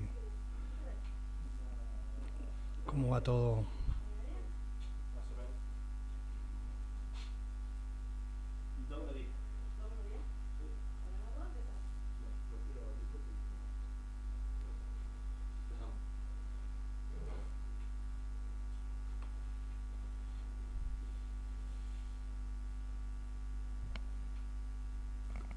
Voy a dejar ahí hasta que empiece porque por la música no puedo poner eso.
And that's when my mind started to be blown to the point where I don't think I have any brain cells left, because literally that performance has made me lose all thought because it was so awesome. I mean, the drummers were also incredible. Yes, they were. Yes, Great they job, were. you guys. Drummers, Thank you. dancers, everything was thrown at this one. And now our players are going to throw everything at these last 3 games. Do you like the segue? That was good. That was really good. Thanks so much. Been working on it. 3 games left. And there's obviously a few duos that we have to talk about that are on the top of the leaderboard. Yeah, there are. Do you think that anyone is going to overtake Cooper and Miro? Because they are 100 points clear and they're so consistent in getting to those end games. I mean, not only do they have the highest amount of eliminations right now, but they also have the highest average placement. But you can't ignore Pixie and Cheatin', who, for the first time since the FNCS World Cup, where we had Aqua and Nyrox get back-to-back VRs, they are the first duo to do it again. So it has been years since we've seen that. That is an incredible accomplishment. So there's definitely a chance for that duo there. Well, I can't wait to see what the desk has to say, but I also hope that Zeke is going to show you guys some of his moves. No. Listen, Frankie, you're not gonna bait me into that, okay? Look, those moves are way too powerful, okay? But man, that was a crazy set by DJ producer 2 Friends. And I gotta agree with Frankie, when Casey on the sax came out, I was just not ready. Like, I was like, yeah, this is amazing. And that just dropped, and I'm just jumping like crazy. That was so much fun. It's so fun being in here, right? Because we're standing up here on the desk, and the whole ground is like shaking as this is going on as well. And then the flames start going off, and it's like, whoa. Why can we actually feel the heat from those flames? I want to keep the party going, bro. I don't want to stop. Let's just keep it going. Tell them to come back out, man. We can keep it going, Just man. keep going while we continue the competition. Just let it run wild. And of course, I don't know if y'all saw, they had the wristbands. So as they're changing the songs as well, it's just the arena lighting up, kind of in like tandem with the songs. Man, that was amazing. Thank you so much, DJ producer 2 Friends. We appreciate y'all. Casey on the sax, we became best friends. The GOAT. The GOAT. Now, as we kind of get ready here, we have some time before we jump back into the game. The players have kind of taken a bit. They're stepping back, they're getting some food, talking with whoever they need to talk to, and focusing their minds. Let's take a look at the stats by the numbers. Let's take a look at how things are kind of going here in the grand finals. When we take a look at the numbers for most eliminations, you can see Cooper and Miro, no surprise, currently sitting in first place. Right behind them, Pixie and Cheatin'. Yeah, I mean, you know, first and second place, obviously eliminations are very, very important.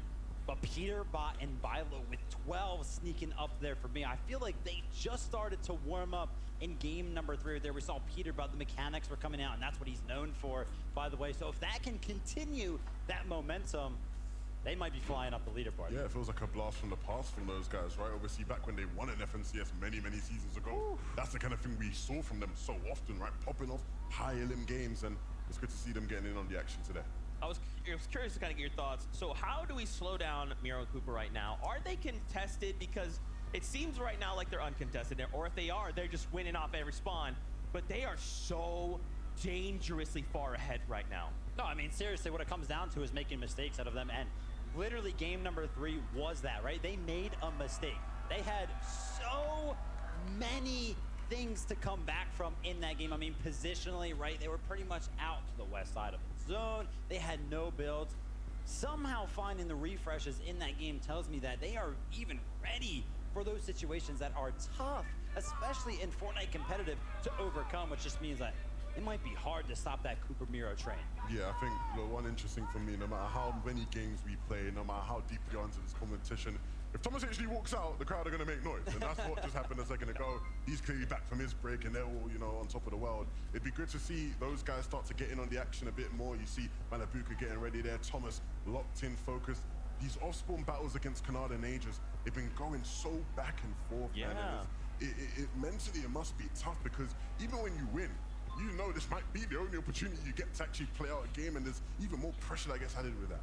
Yeah, and here we kind of turn attention from 11th down to 20th. I want to highlight 17th place, Hen and Vasquez. We've seen double Rift Island claims. You can see the 30 points. The 30 points, just under half of their total points from Rift Island. And it's still just so crazy to me. More duos aren't just sending it.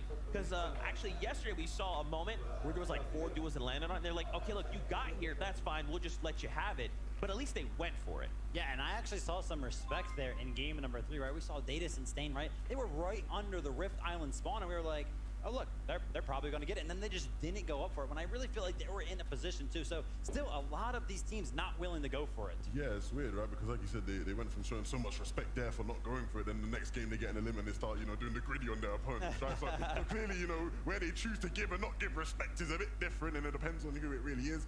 I'd like to see some more teams get involved in that Rift Island gambit, right? I think, again, for a team to have claimed it twice now in Hen and Vasquez, you can't be letting that happen if you're the rest of the lobby, right? If they now start to, you know, put on better performances to add to those Rift Island points, then you start looking at a team that can start to contend.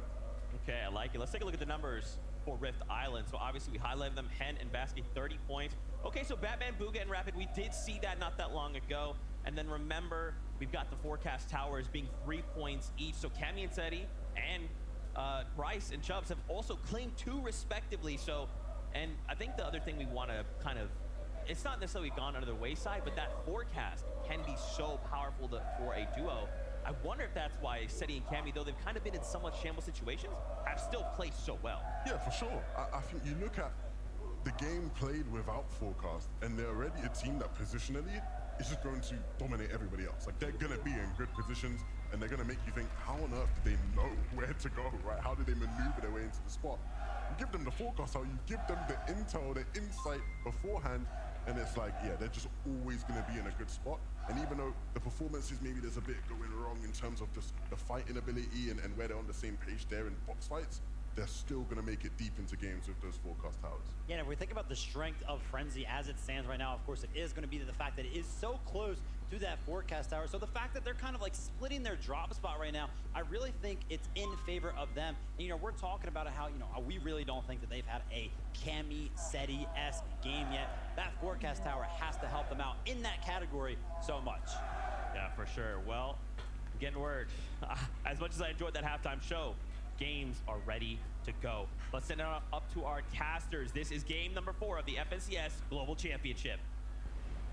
That's right, we're up here. We have Taco joining us right now to, of course, close out the remainder of the day. We already know it's getting intense. Players did have a short break, though.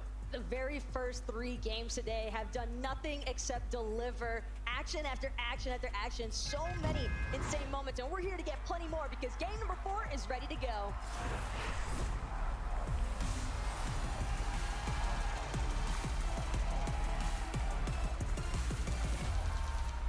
Let's get right back into it. Game number 4 is here, and it is time to take our way into the Fortnite world. Let's jump off this bass. Let's see what's in store for us. And that's the thing, Monsters. We've already seen so many of those 50-50 skirmishes, particularly this one here at the racetrack. You can already see these players lighting up the sky. Kanata, Azures, Malabuka, and Thomas. It's been a relatively even split so far, but this is the time. Thomas and Malabuka need this, but it's Azures to touch down first. The game-defining moment right here. Malabuka's already set on the backside, pinned between 2 sides. Azures Otra vez cayó Malabuka. Kanata gets the follow-up. Thomas is hurt, and the finish. But there's Kanata another también team cayó. here, and they get completely taken out, possibly to the hands of Iamzo and Rise, who were just next door. Spinks actually with the final elimination shots there, and that's part of the risk as well. With some of those early third-party contests, it's just such easy pickings. Klowski también cayó. The sad part about that is Kanata has won that drop now more times than Thomas, HD, and Malabuka. So Kanata and Azures also had equal amount of time to run up the points on the scoreboard, and they were doing it. Finally finding their stride. That's going to be a huge setback for everyone here. But entertainment for us nonetheless. We get to jump in now with Clement and Kaizen, who already have an elimination. If Groles is by himself, then he's having to run off of the distance as well. Seems as though Par's gonna meet an early demise. Baka tried doing his best to recover, but it's just not enough. Giannis and Reason going to collect the wins, and that's primarily just them getting the luxury of being able to continue farming out resources, materials. But we can take a look back at the action, and we didn't get a chance to witness the first time around. Reason with a nice drop down from the overhead view. Baka just unable to find those finalizing shots. It's unfortunate, but when you're in those 2 versus 1 situations, it's hard to come out on top. That makes you wonder if Reason and Giannis didn't come out of the lower bracket. Baka and Pars had such a great upper bracket day one just to qualify here, and today have been put on stalemate, put on ice all day long, just no room to warm up. Talking about teams that haven't quite had room. Our OCE duo here, Worthy in a 1v2, but no, Teeny claps back and finishes the deal, gets his elimination points, gets the credit, and finishes it off when it matters. Worthy, though, making sure to not go down without a fight. At least a minor setback there for Misha and Teeny. But the revive will definitely be a success. Decent amount of action sprinkled across the north side of the map so far. And here, one more time, Teeny, Misha, they've got Fanine and Moneymaker in their sights, but at least for right now, Teeny and Misha, after that last little engagement with Worthy, they're gonna take a second to recuperate in the process before actually looking to challenge against Fanine and Moneymaker. Back on over though, Murstache, Tayson in the battle here. Tayson playing the high ground, allowing Murstache to really lead the pace down low. This is the first time we've seen them rotate this south early. And Slappy trying to really force the fight on Trulix, but the timing must have felt good to them because Chicho and Trulix were also fighting at this drop. This has been a triple contest area, and Thoric and Bolts are also looking to potentially swing their way in. But no, not this time. Snazy and Podeside, though, you can always tell the moment that they come up on the screen, because the French community here in the arena always making sure to let themselves be known for their favorites. Podeside lying in wait, though.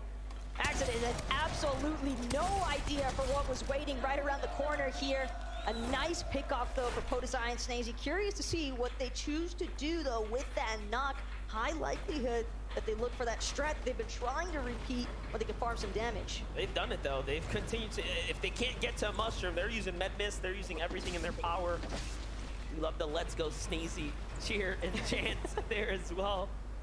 Hey, if you were to join in on any of those you want to celebrate with, that's what this is all about.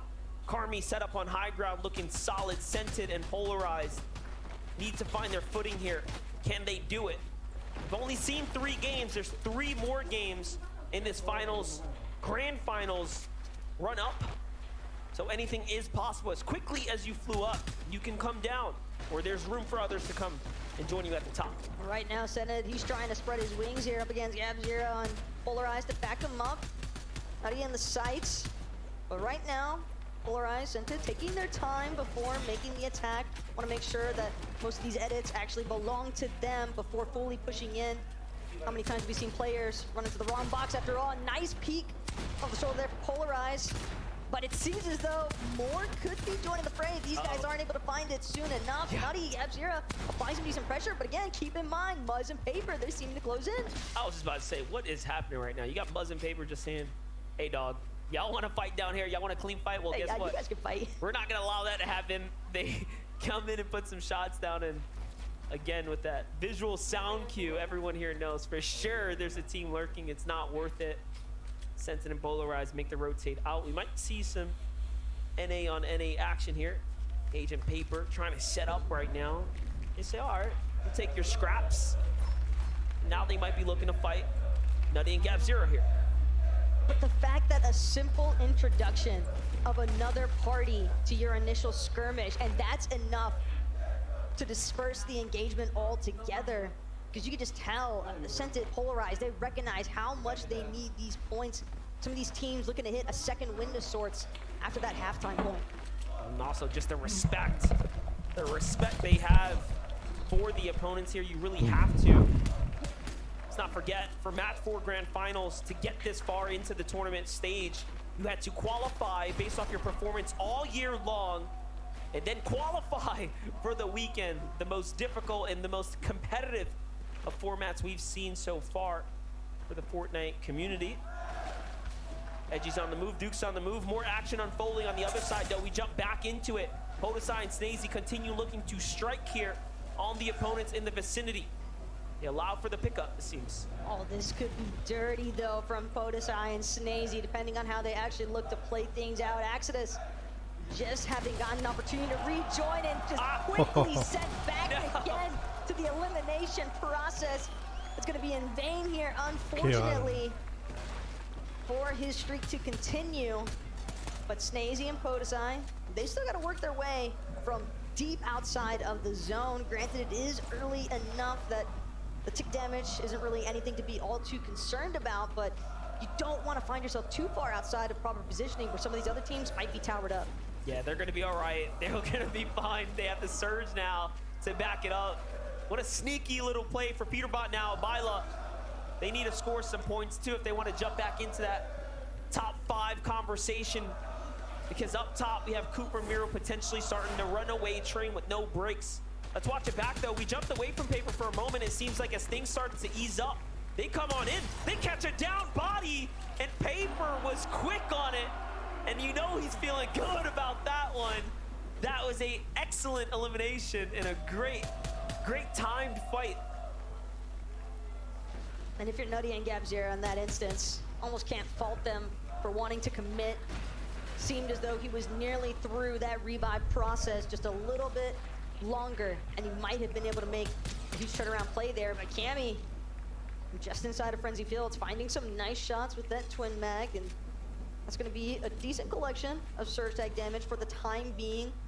Relatively split right now from Cammy. Seems as though both of them trying to prioritize different directions, but some of these teams definitely encountering some issues running alongside the edge of Storm. It seems as though other teams are already taking note of the way that these zones are starting to pool and just doing their best to try and control the flow of the lobby.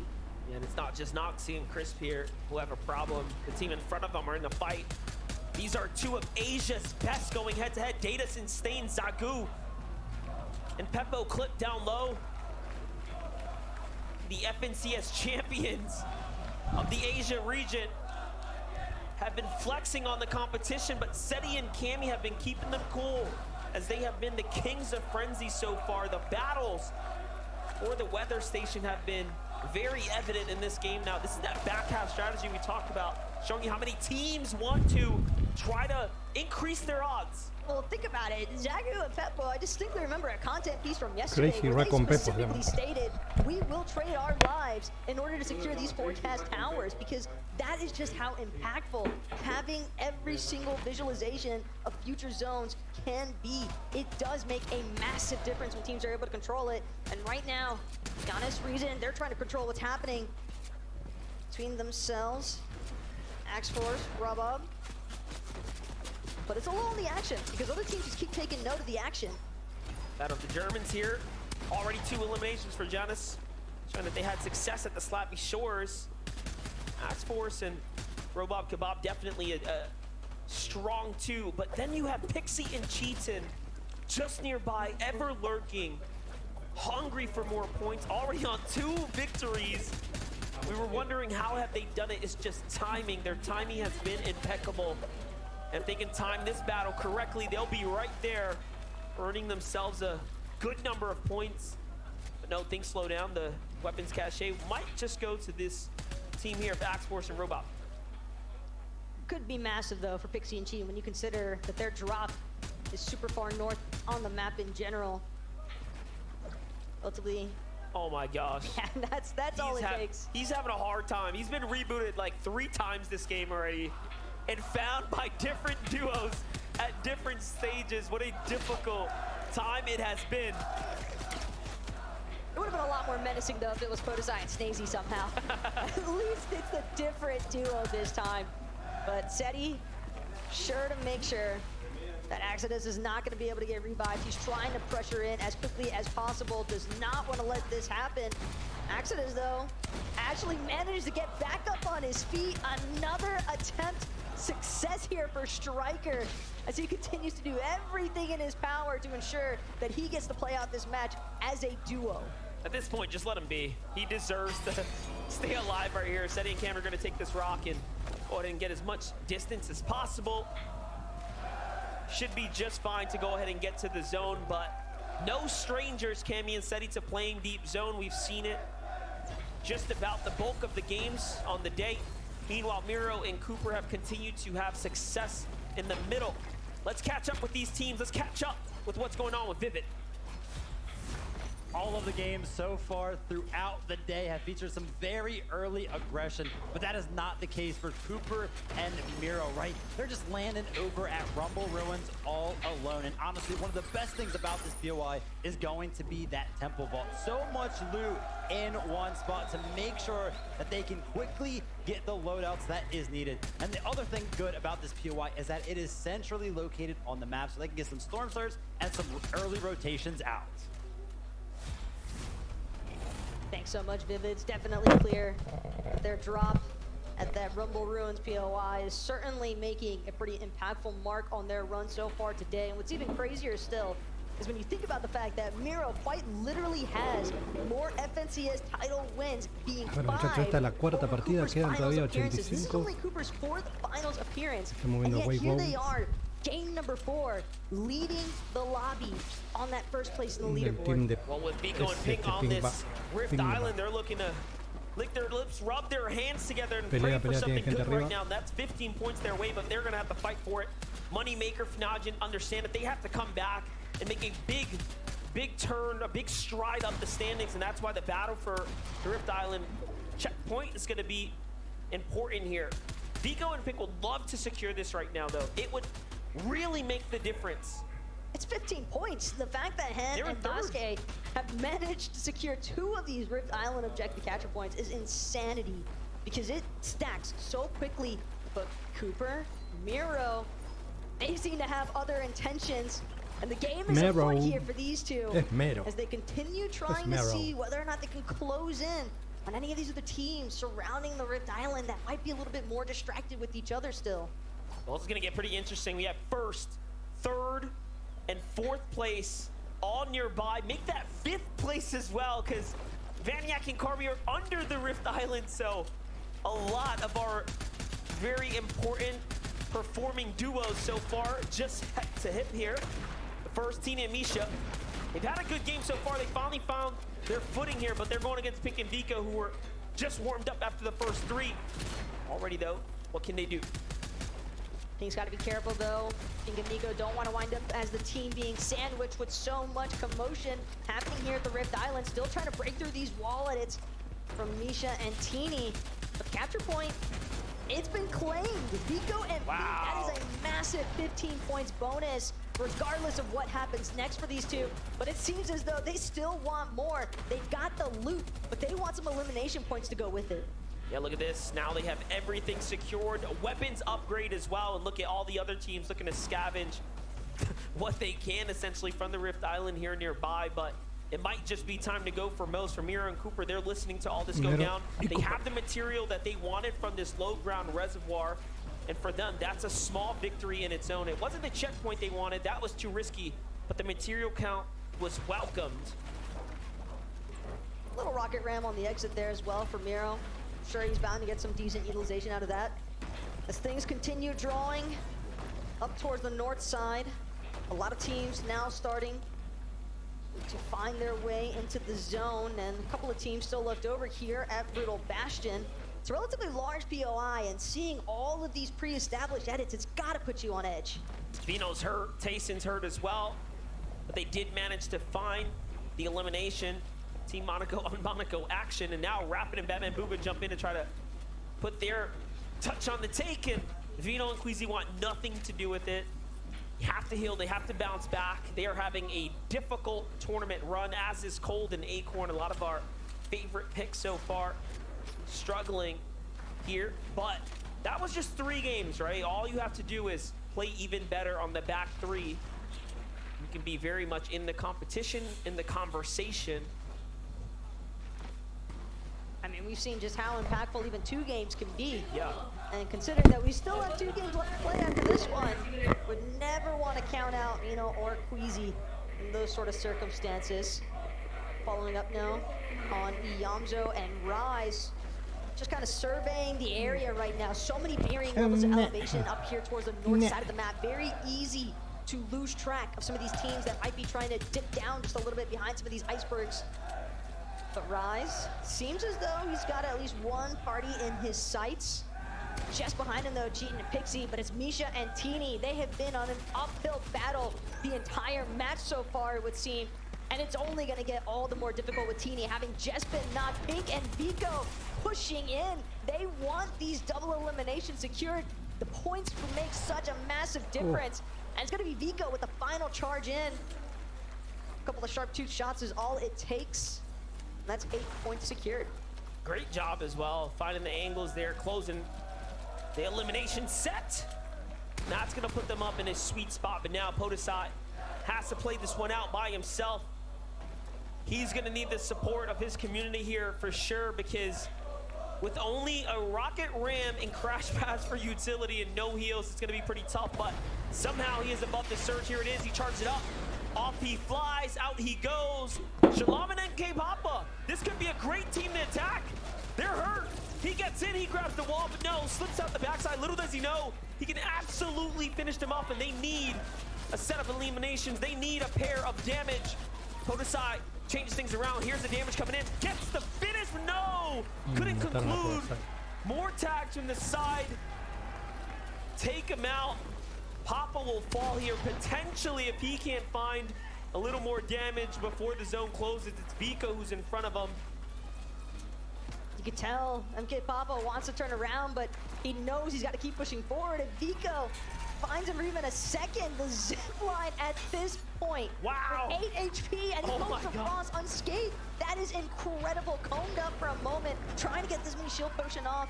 Will successfully find them, but that's up until Basket knocks him out of the kills entirely. The turn and burn though from NK Papa. It's Basket on the retreat. NK Papa, Asia's last hope of the top 10 right there for now. Taken out and finished, but not before putting up a crazy fight against top 5's Vasquez. But hold up. Now we get to see this. Miro and Cooper starting to find their footing again. They need to fight for it. This is the second game now. Game 3, we saw very much similar circumstances where they came into the game and the mid game was such a struggle. Material count, health-wise, just in general, very, very scrappy duo. They do find a set of refreshers there.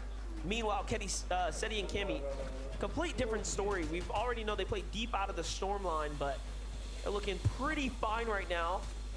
It's gonna be natural high ground. This is looking like good old early chapter days.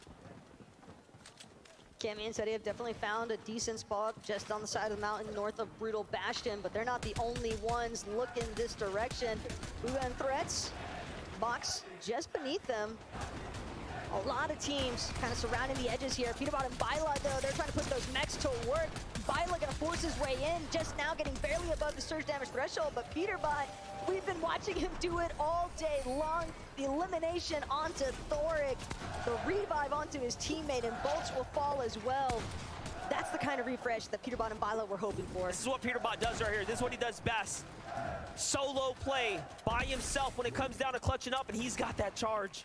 This thing hurts, it hits hard. He can finish the player off with one charge up. It's Axe Force though. Will he become a victim of Peterbot? But no. On his first, Peterbot has to dig into his heels now. Decides, hey, I gotta get out of here. Breaks through everyone's build. Why not just cause chaos and send players flying in the process? Give it a moment. Give it a moment. You might find elimination, and Axe Force gets one. Sphinx probably has no idea what just hit him between Axe Force and Peterbot.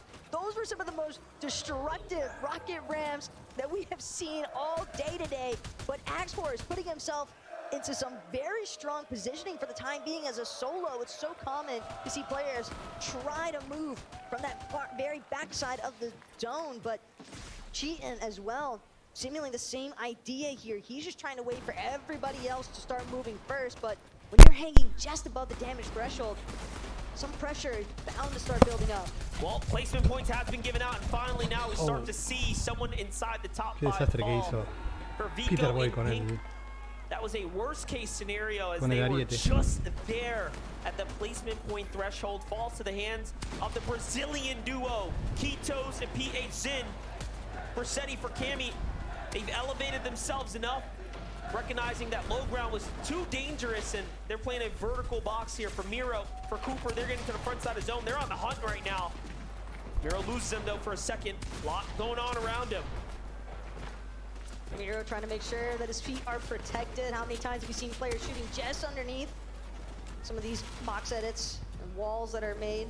The smallest of gaps towards the bottom of them. But Cheatin, again, as a solo, still finding a way to keep moving forward. And this is just so paramount for Cheatin and Pixie's run.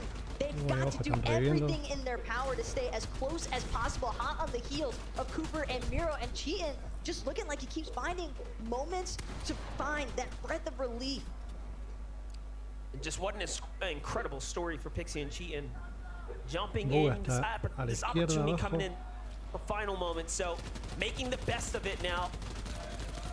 Think about it. If they fall now, you give Cooper and Miro potential runway that no one can close the gap on. It is getting that close right now. Mixin, Blaha though, high ground is theirs. They've had it since the mountaintop, the first to claim it, have not looked back since. Still have crash pads and more to work with.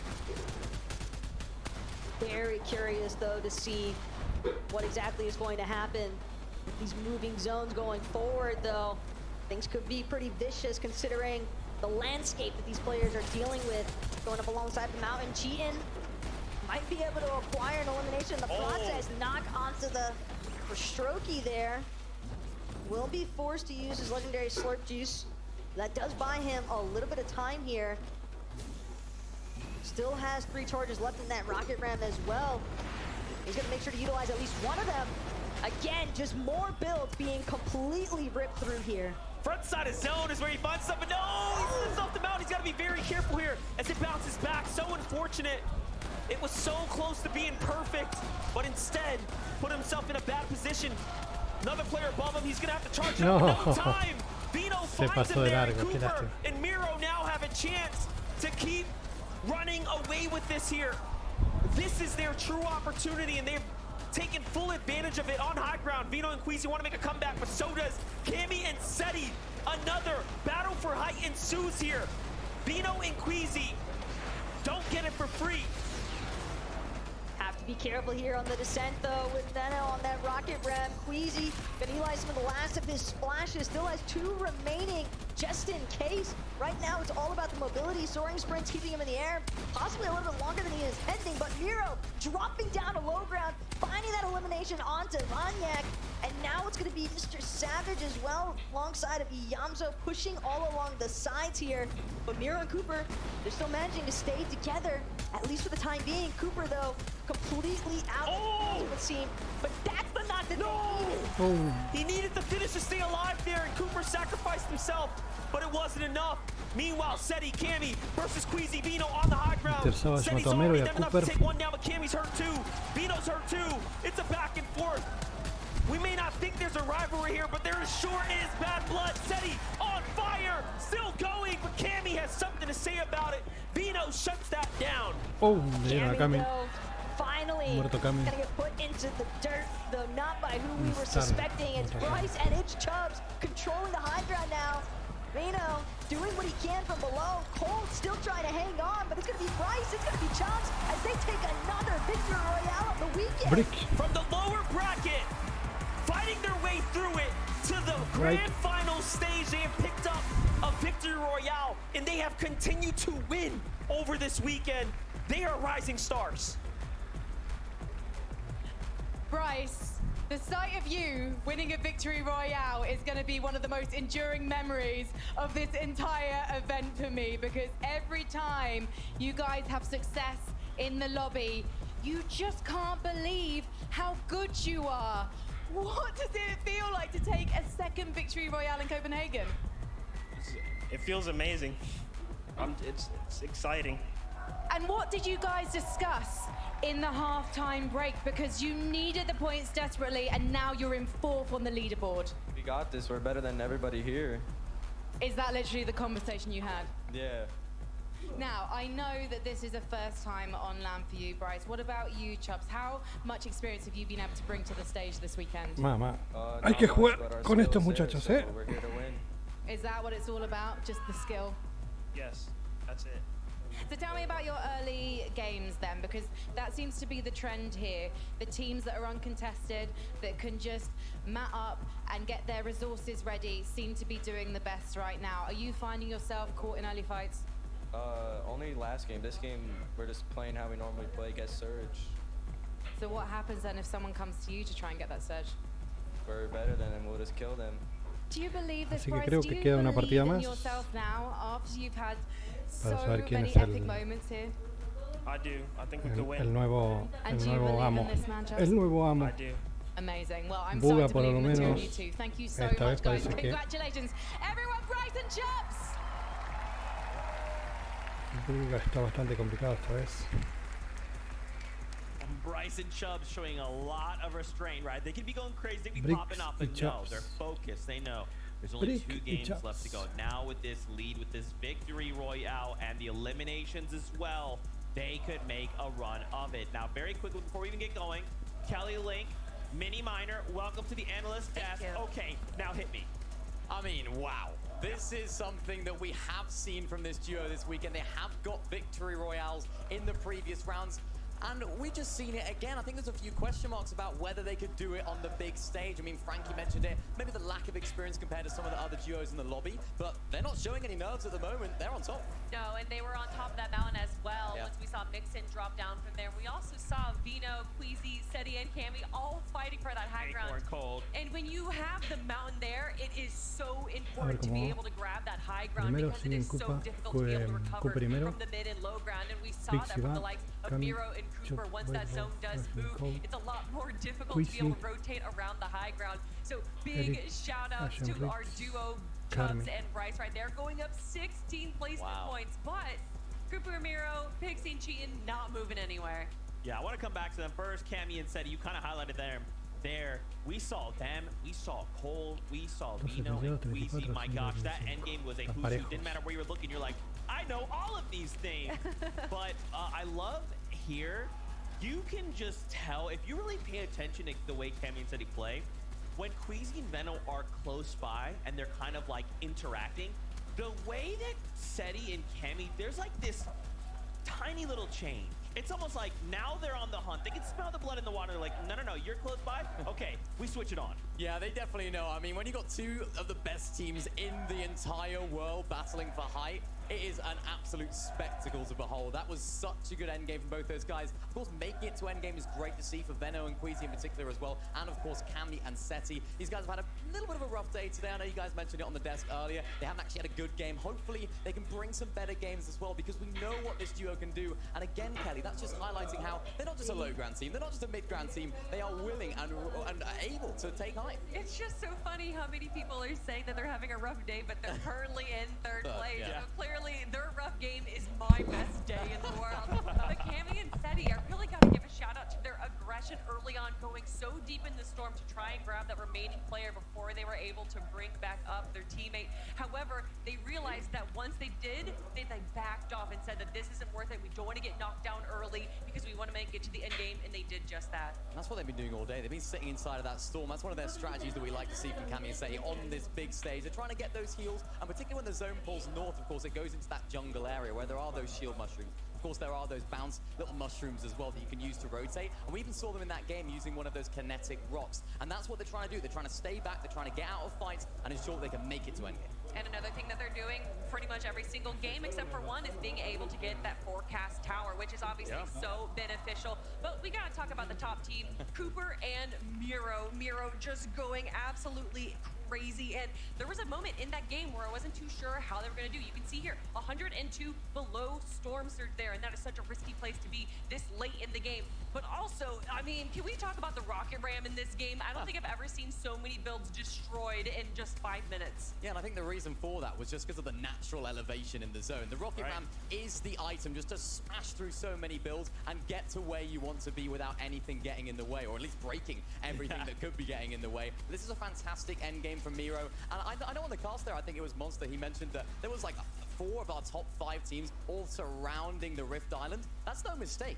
That's no mistake. All those teams are identifying, Cooper and Miro being one of them, is that they don't have to go for Island and claim it to get all of the beneficiaries that offers. Of course, you can have so many of those maps that you can refarm. Easy high ground. There's a reason why all of these top teams are going for it, and Cooper and Miro are showing us how it's done. I swear in the mid game, every single time that we go to Cooper and Miro, they are farming, and it has been every single game, and they are one of the best teams to be able to efficiently farm and use that mid game so that they can have a better late game, and that's what we're seeing. And we've seen a lot of West zones today, right? Games 1 to 3, all on the West side. And of course, Miro and Cooper, they land on that West side. So for once, we're seeing a zone that isn't in their favor. And I was definitely asking a few questions about, I was like, if the zone doesn't pull their way, what are they going to do? Are they going to be able to sort of play to that standard? They've just answered all of my questions. I mean, guys, Cooper and Miro, they have a lead. That's a 100-point lead. We have 2 games left to go. As long as they can stay out of their own heads, we could be looking at global champions. Now, we quickly wanted to highlight Venno. This man's is popping off right now. He is fragging out like crazy. Venno is doing what he does. This is great to see from Venno, and I know their sort of game strategy and their game plan has been so masterfully crafted by his team. Of course, BloodX, of course, on the coaching side of things, just doing things fantastically well. And Venno's been such a great player that's developed so much throughout his entire gameplay. He hasn't just been an all-out fragger, just jumping in boxes brainlessly. He has developed into such a fantastic, almost half IGL. He tends to take control in these end games, whilst also fragging out. What can he do? Well, especially when you're in a solo situation, you kind of have to IGL for yourself just a little bit because you know your situation the best, and that is exactly what we saw from Venno. Guys, I want to break down so much. There's just so much happening in this game, but I'm getting word. Games are already ready. We're jumping back all up into the action. So casters, back on up to you. Thank you guys so much. Always love getting that little bit of analytical insight during the analyst desk segments, but they're absolutely right. We have seen so many pop-off instances from so many different players, and I just want to see if they can keep the ball rolling here in game number 5. Lucky for us, we can do just that because the battle bus is here. Let's go. La partida número 5. Partida número 5. Game number 5 of the grand finals is right before us. This is where we are now in the final stages of the tournament here. After this game, there will only be one more Creo que esta es la última partida, muchachos, ¿eh? Our champion. So here and now is the most important time of the rounds. We're watching every single one of these teams begin to depart from the battle bus and look to drop at their respective points. It's always funny too when you see the players in between those brief segments. Está primero Mero. When they're pointing Primero out Mero. which chest they actually want to El Mero está prioritize primero. on their loop paths, depending on the bus pathway itself. Estamos But con right now, Thomas, Thomas viendo a ver el Maluka, they're trying Thomas. to prioritize this drop and winning it. Big shots coming in already from le afar, and that's dieron. going to be an assist there for Kanata, even if indirect. Malabuka still shuttered up, but it's Oh, not mataron going to otra be vez a enough. Malibuca. Kanata and Agers will yet again take over the racetrack. But again, the help from afar just did so much there for Kanata and Agers. This is all he wants. This is all he wants to say. He came to Copenhagen. He showed up to the grand finals. Who had the best score at the end of it? Right now, Kanata and Agers clearly have been kings of the drop. But what can they do after this last game? They unfortunately were finished so soon. They have a chance now to at least fight for more earnings here today. There is still so much prizing on the line. The grand finals means so much more than just first place. It's everything in between. It's your legacy. Reason Giannis getting into a fight here against Baka. Baka and Pars are about due for a turnaround fight. Finally, they get to find their wind, their chance. Baka and Pars for NA now gets put up a little bit of numbers. A lot of NA representation so far to start things off with some of these more heavily contested areas, but as far north side of the map, Crude Harbor section is going to belong to Pars and Baka. Definitely got to be feeling really good about that, especially when you consider in the way that this fight initially started. Almost looked as though Giannis and Reason were going to get the better end of things, but Pars doing a beautiful job to just displace the two, finding that side maneuver to really just approach them from a different attacking side and just cause so many issues. Miro and Cooper playing so well right now. Mira's won 4 of his 5 FNCS titles without securing a single victory royale. He has been literally Mr. Consistent, but based off of eliminations and end game runs, a lot of which he's done solo because he's lost his teammate, but I think he's found his counterpart in this recent major because they've just been playing great Fortnite together. Hey, first place might mean 65 placement points, but second place at 56 is not half bad by any means. He's got 2 of those. Especially when you're able to back-to-back them like what we saw from Miro earlier today in those solo clutch instances as well. Definitely not an easy position to be in. But a few teams who weren't involved with some of those early engagements, 50-50 drops, right now they're all just on the hunt to see where and when they can acquire their surge tag damage, because the surge strategies, they have been coming in hot all weekend long, but they are needed now more than ever here in Game 5. Yeah, Brutal Bastion's an interesting spot because Pixie and Cheatin have been here. They have been here round after round, but haven't quite gotten into any of the fights.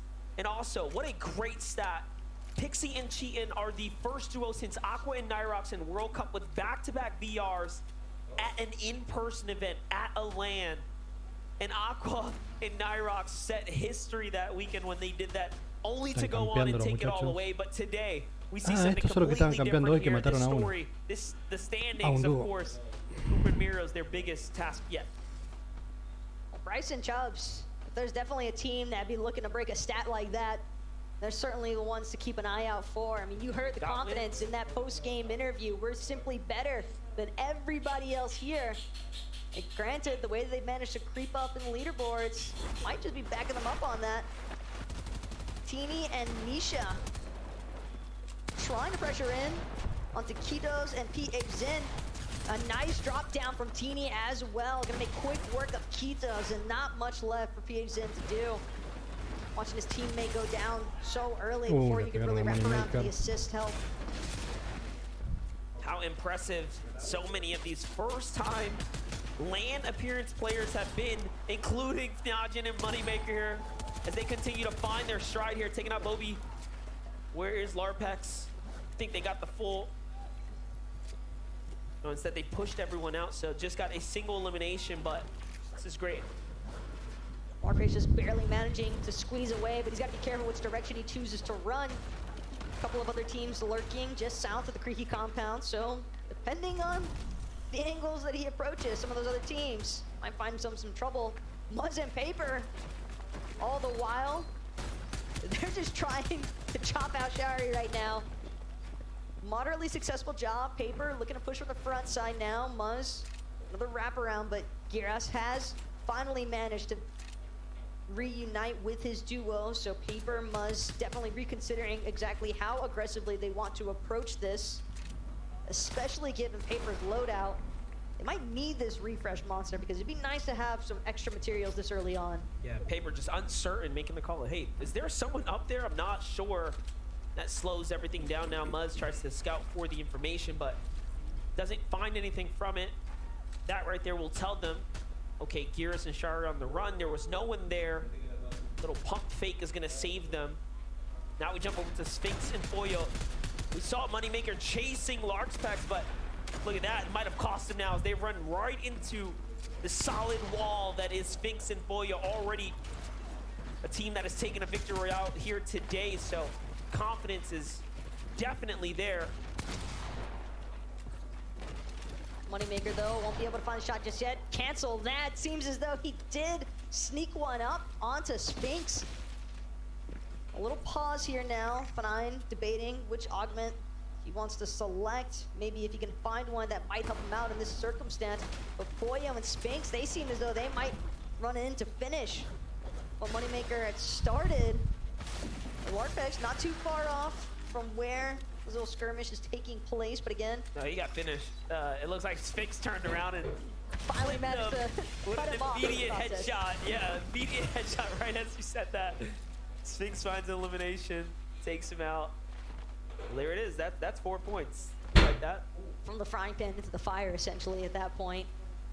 But usually how the story goes whenever players are left in those Estos siguen esperando abajo de la solo escalera. situations. Teeny and Misha, No viene how nadie por many ahí. Hay times have we gente al lado, seen pero this one se before? están yendo. A curious place to be, though. May or may not work out in their favor, Están yendo, están but yendo, their están yendo. patience could also play off big. They're in enemy builds right now as well. I think they're onto something. I think they believe there might be a reboot Ah, no, card no hay here, nadie, no hay nadie. something worth holding out that will tempt these players to get closer to them. Zagu Gente arriba. and Peppo are clearly rummaging around right now trying to find something. So for Misha and Teeny, the cheeky smile on his face right here. They're definitely cooking something up. And bro is looking devious in that player cam. I mean, you got the fingers crossed. He is waiting to see if he can scoop something up here. For Bryson Chubbs, they've got a different nature of attack. One that's a little bit more towards leading the charge, so to say. Here over at Shady Stilts, just trying to get some good utilization out of the mud that's available for some faster rotations. See if maybe they might run into any teams that they could Estos son los acquire chicos que some search tags ganaron la on última as partida. well. And see La quite a few anterior, teams digamos. sort of hovering around the edge of that north Todas side of ahí. the map, just trying to gauge whether or not investing into a full rotation would be worthwhile, given some of the elevation that comes with it. It's always nice when you can get a good aerial view of the lobby. Definitely that information download is so important, especially in this game. Stacey and POTUS on the move right now, trying to get situated. Little weapons cache for them, but Teeny, Misha, the ambush finally pays off. They catch Peppo out in the open and then come crashing on in with a rocket ram. What a way to start this one off. Very explosive, very aggressive. Misha taking a wall by himself, no builds. What in the world is going on right now? He says, oh, that's wood. I like that. That's weak. Gets right inside. Zagu has to clutch this one out right now. His teammate's hurt. Peppo's on the run. In goes Teeny. Zagu puts up the numbers, though, but Misha finishes the job and clutches out for Teeny. And that was massive as well for Teeny and Misha, because we saw them waiting for so long. They had practically, well, they had essentially no builds to work with because of the fact that they spent so much time waiting. So they needed those materials. But I guess you can just let other teams do the work for you if you're able to find the eliminations. Not looking good right now for Cheatin, though. Very low on HP. Trying to decide, man, what do I do with my augments? More importantly, do I utilize these slab juices now? Or should I wait? Pixie in the meanwhile, trying to scavenge around here, seeing what he can find as he's got more health to spare. The problem is Baka is up on the hill. Duos are in the vicinity, so there it is. It was all worth it. He gets a battle for this, and they should get rewarded here shortly with everything they need. Nice. It's gonna bounce them right back into this. Our second place runners, Pixie and Cheatin, have a chance now to bounce back. That was definitely the care package that they needed more than anything else right now. I mean, we saw just how down low GM was starting to look with some of those builds. Pink and Vico, on the other hand, a team that's doing relatively well as far as resources are concerned. But now the question is whether or not they'll get a chance to fully utilize them, because as they make this rotation through Frenzy Fields, seems as though they've managed to spot out another team on the horizon. Whether or not they're aware of the fact that it's Queasy and Venno is a different story entirely, but given the circumstances and where both of these teams are rotating out of, it wouldn't be unlikely for Pink to be aware of the fact that it might be Queasy and Venno rotating out from Kinjitsu. Yeah, and Kamiya Seti right there at the frenzy as well, just to the left, so. A lot of danger in that area. Meanwhile, dead center, Acorn and Cold stick to their tried and true strategy. Worked last game. Up until now, it's been a little bit of a middling performance, but it only took one to jump them right back into the top 10. Had it not been for Cooper and Miro's ridiculous run, I mean, it would be that much closer inside the top 10. But the conversation's surely skewed right now up towards the top, but Acorn and Colt jumped into it. Queasy and Vino have as well. Tasting and Mustache now have room to make their way into these conversations too, taking down Alec. Worthy there, nicely done. They have the zone more or less not too far, so they'll be balling out here shortly. Can't say I'm surprised to see Mustache and Tayson trying to get a little bit more aggressive into the action here, understanding that they need to make up some points to keep themselves in the conversation of that top 10, top 5 territory. Well played here by Taste and Mustache as well, just staying so close together here as they charge Oshi's last remaining hope. Unfortunately for Alex and Worthy, they'll have to wait for our final match to make another debut, see whether or not they can catapult themselves a little bit further up the leaderboards. But look at this, Rift Island. We've been seeing a decent amount of action pick up as the games go on here. Axforce immediately getting lit up, trying to farm some materials off the roof of this big building here on Rift Island. Unfortunately for him, he's got Rebab Kabam toss him a couple of heals, but at the same time, Misha, Teeny, they managed to fly right in to join the heart of the action here. Axforce and Robot might not get this as freely as they initially believed. I love this because Teeny and Misha, these last couple games have just been menaces.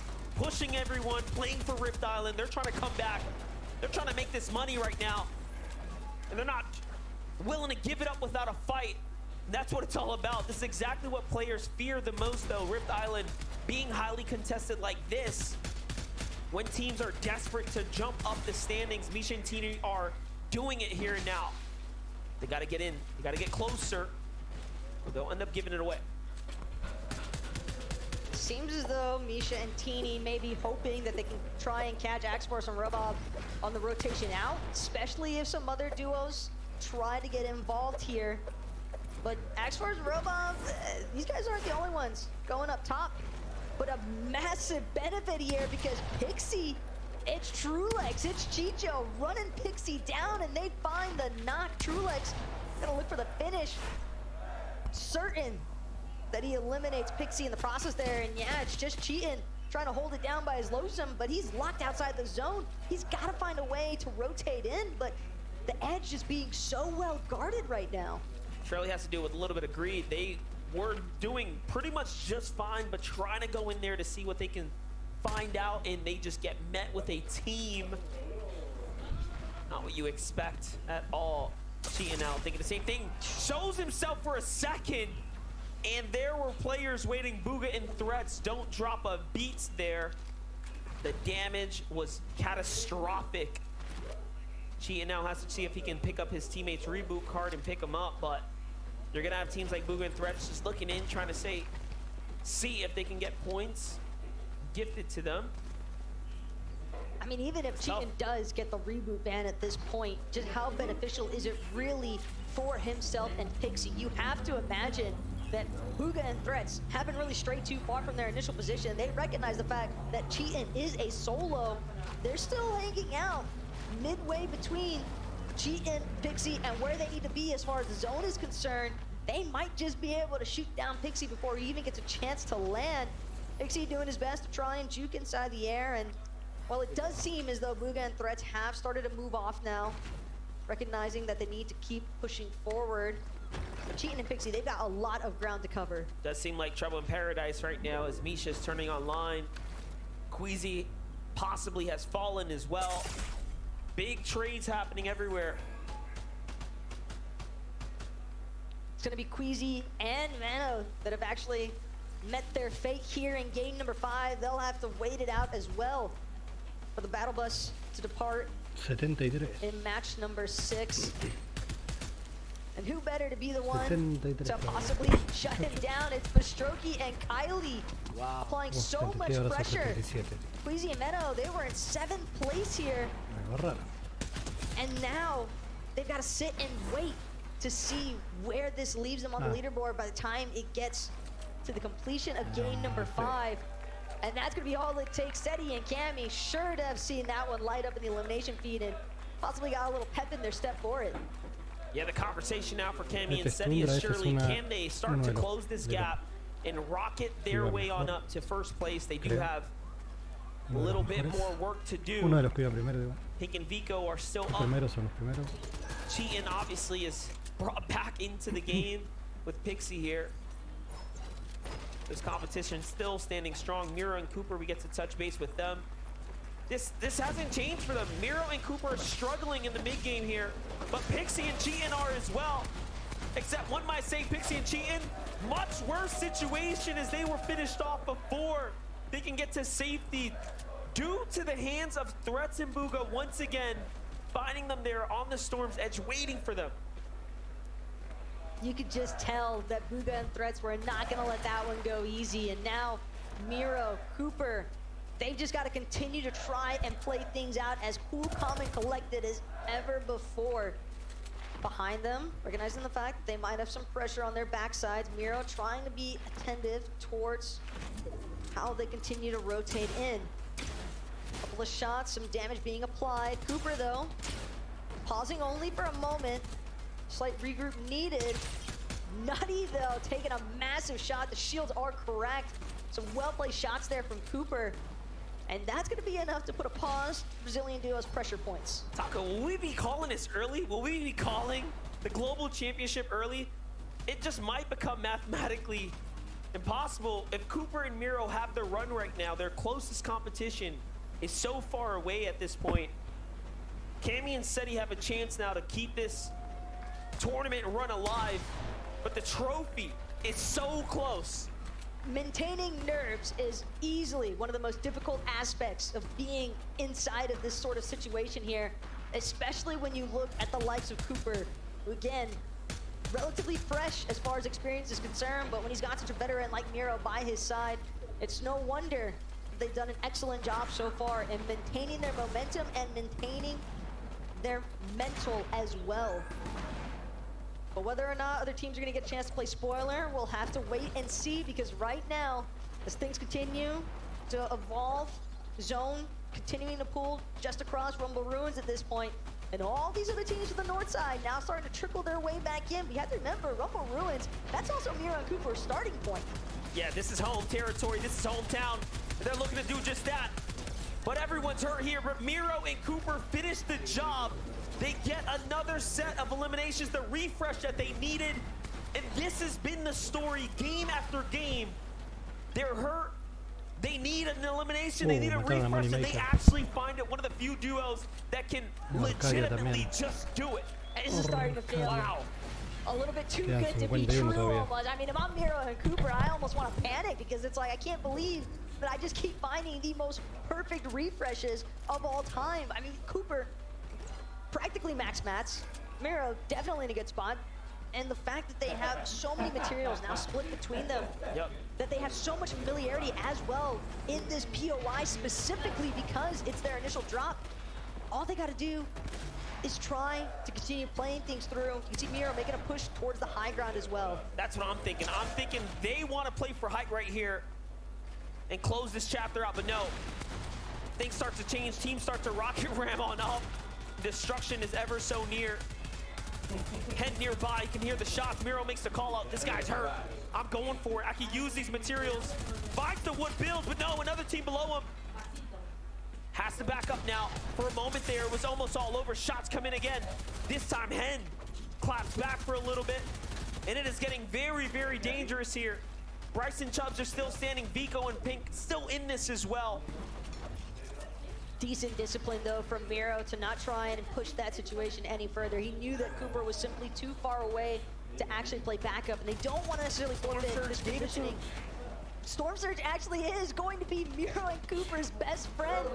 Another 4 points to be added in the elimination process. I don't think it gets much better than that. I think he knows that right now, so we'll see if he ends up going for the loop. But Vico and Pink have a lot to do, a lot of work to put in right now, and a long rotate to make here.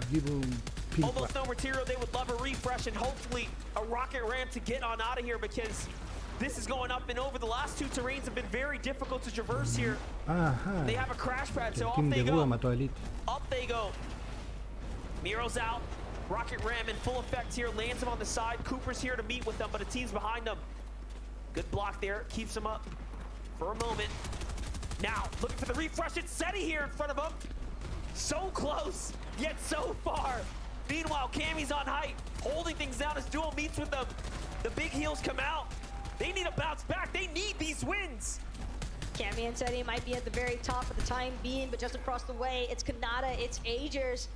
These zones continuing to force these players pressing forward.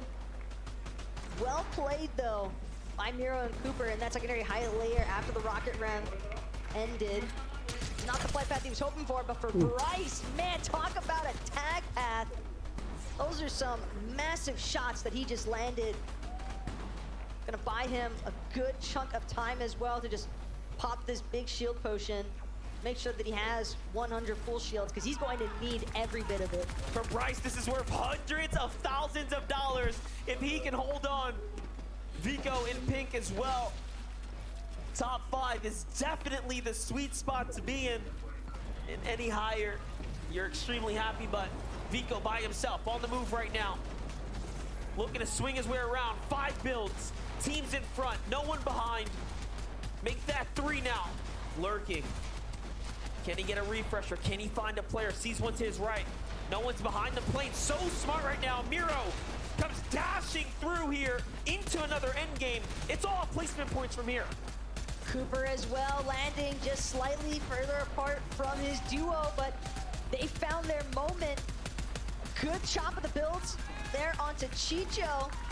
Gonna displace him momentarily. Miro nearly managing to collect in the process. Trulix now forced to rocket ram away. Cooper, Miro finally getting a chance to reunite here, but they've got to keep pressing forward. They can't take a moment to pause or relax. So many hasta ahora Cooper y Miro son los mejores, ¿eh? Burns down Vico, the savior of his run. He's still on fire here. Kupo now by himself, trapped in the storm, and he falls inside the top 15. Bryce is still up as well. Bryce wants more. He needs more. If Bryson jumps, Bryce can manage to clutch it out as a solo. Victory Royale might be within his reach. Here, crash pad forward. The roaming redeploy gonna get him straight to the front side of the zone. Polarized in the box underneath him. Bryce, though, not taking a second to pause. He just wants to look for a closing shot. If he can find some more materials to work with, he might just be able to make it happen. But it's Agers now on height, pressing up. He loses Kanata, though, in the process. Finds Pardo in the middle of it. A massive shot. Y se muere de caída, no. Qué mal. Bills there in the moment. The win could have been theirs too. But now back onto the hands of Bryce here, our last standing player inside the top 5, still trying to make a run for it. Swinging his way between builds. He's trying to get caught up and gets trapped in the fly's web there. The spider's web, top 10 now. Threats and Booga, threats in this. Oh my gosh, so many solos still standing here. We've seen this once already from Threats this weekend, though. Can he make it happen again is the real question we have to ask. Next is Threats hiding just above the water's edge. Recognizes players in the water, and he strikes, and he finds it. That's going to be polarized run. Come to an end. Threats, on the other hand, refresh on the builds, exactly what he needed. All of that brick just going to continue to protect him all the longer. Lucy still in this.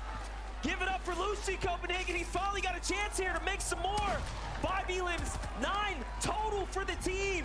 He still has builds. Threats is looking very healthy, but there's MK Papa who's gonna fall there. There's a player on high ground. Okay, so every team's on a different layer. He's gotta look around here. Lucy needs to make a big decision. Find Shalom. This is Asia. Clap from behind. Threats does not let the beat drop at all. And up he goes, and now he knows it's his chance here, but no, he falls too, and Chico takes it all away. A massive hit there at the Perdió Buga en la última. Chicho needed the points, but right now what I need, Monster, is the kill from these two. Wow, wow, wow. Chicho Wow, Trulex, muy bien. you have done it at the last moment. You've bagged yourself a Pero victory muy bien. royale and Qué currently partida. ninth Creo que esa on fue la the última. leaderboard. Tell me about those final moments. Creo It's que really fue la good. última. I got soul clutched. Trulex died. First moving. He got full max mats. So I just started. Got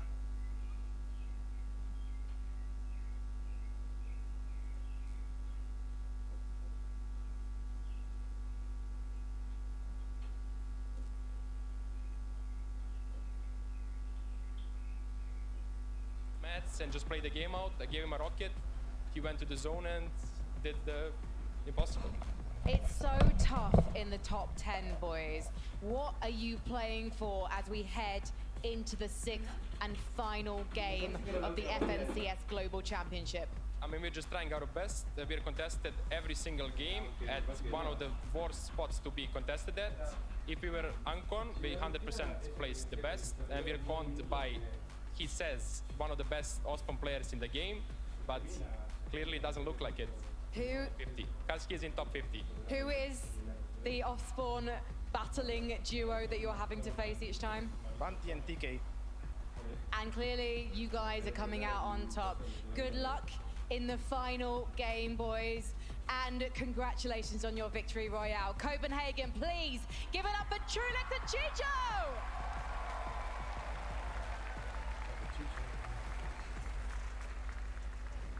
Trulex, Chicho, congratulations, the victory royale. It's gotta feel so good going into game number 5 with only a single game left to go. Getting that's just gotta energize them so much. Especially in the way that they did it as well. Of course, Chicho's saying right there, solo clutching since, was it first moving zone? Incredible stuff. And that just shows how important it is to have that teammate that can make those big calls right there at the end, which Trulex was doing so well. That's exactly what I was gonna say. Trulex communicating that you have to take all of my material that I have, everything that is in my loadout, and use this. And the fact that Chicho went for high ground as a solo towards that 10th zone was so courageous and really ended up working well for him. And that's something that we like to see out of solos in endgames. It's very, very easy to sort of box up and try and play as much. Big smile on his face. Oh, he's loving it. This is for good reason, because he's just done something right there that's so confident in going for high as a solo. So many players will just sort of back off a little bit, be a little bit more passive, but it's the players that do take huge risks like this, even though you're a solo, are the ones that pay off. And look at this. We did see this play very similar from like Kemi and Seti, Queasy and Veno, right?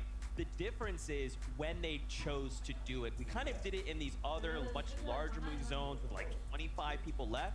Here in this like 1v1v1, you're like, okay, it's me and 2 others. If I disappear from the equation and I reappear someone else and slam down, crack all these builds, it's gonna be enough. It's gonna give me a moment to try and strike. So incredible. Let's take a look at the leaderboard. We have 1 game left to go. Can anyone stop Cooper and Miro?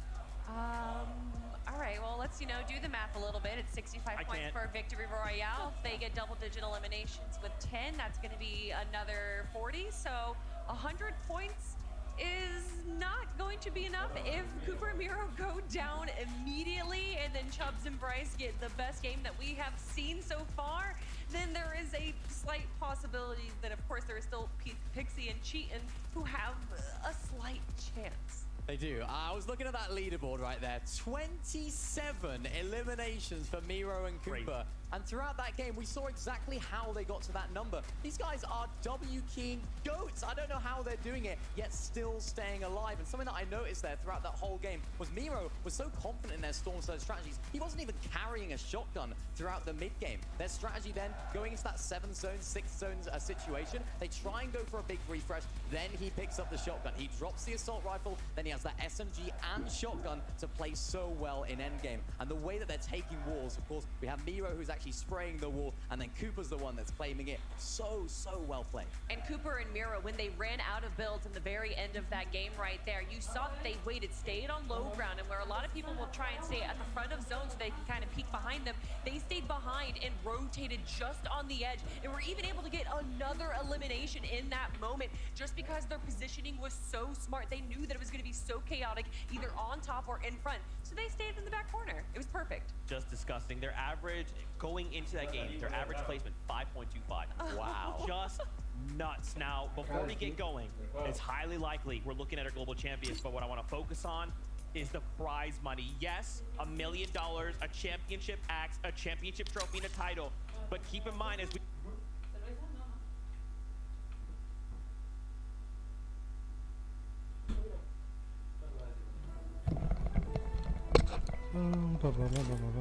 vamos a volver a entrar a ver si nos deja entrar de vuelta.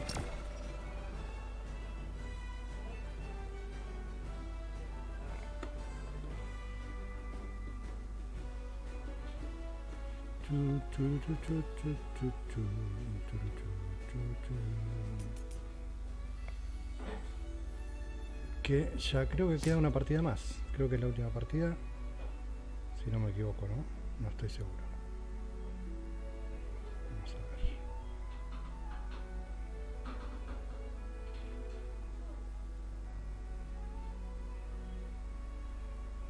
ver. Parece que justo es la última partida. ¿O no? Bueno.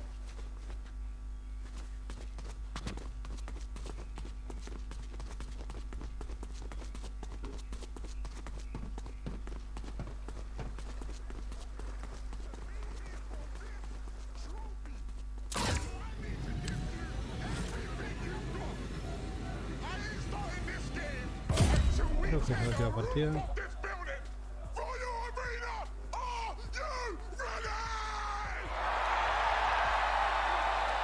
Dijo que si estamos listos.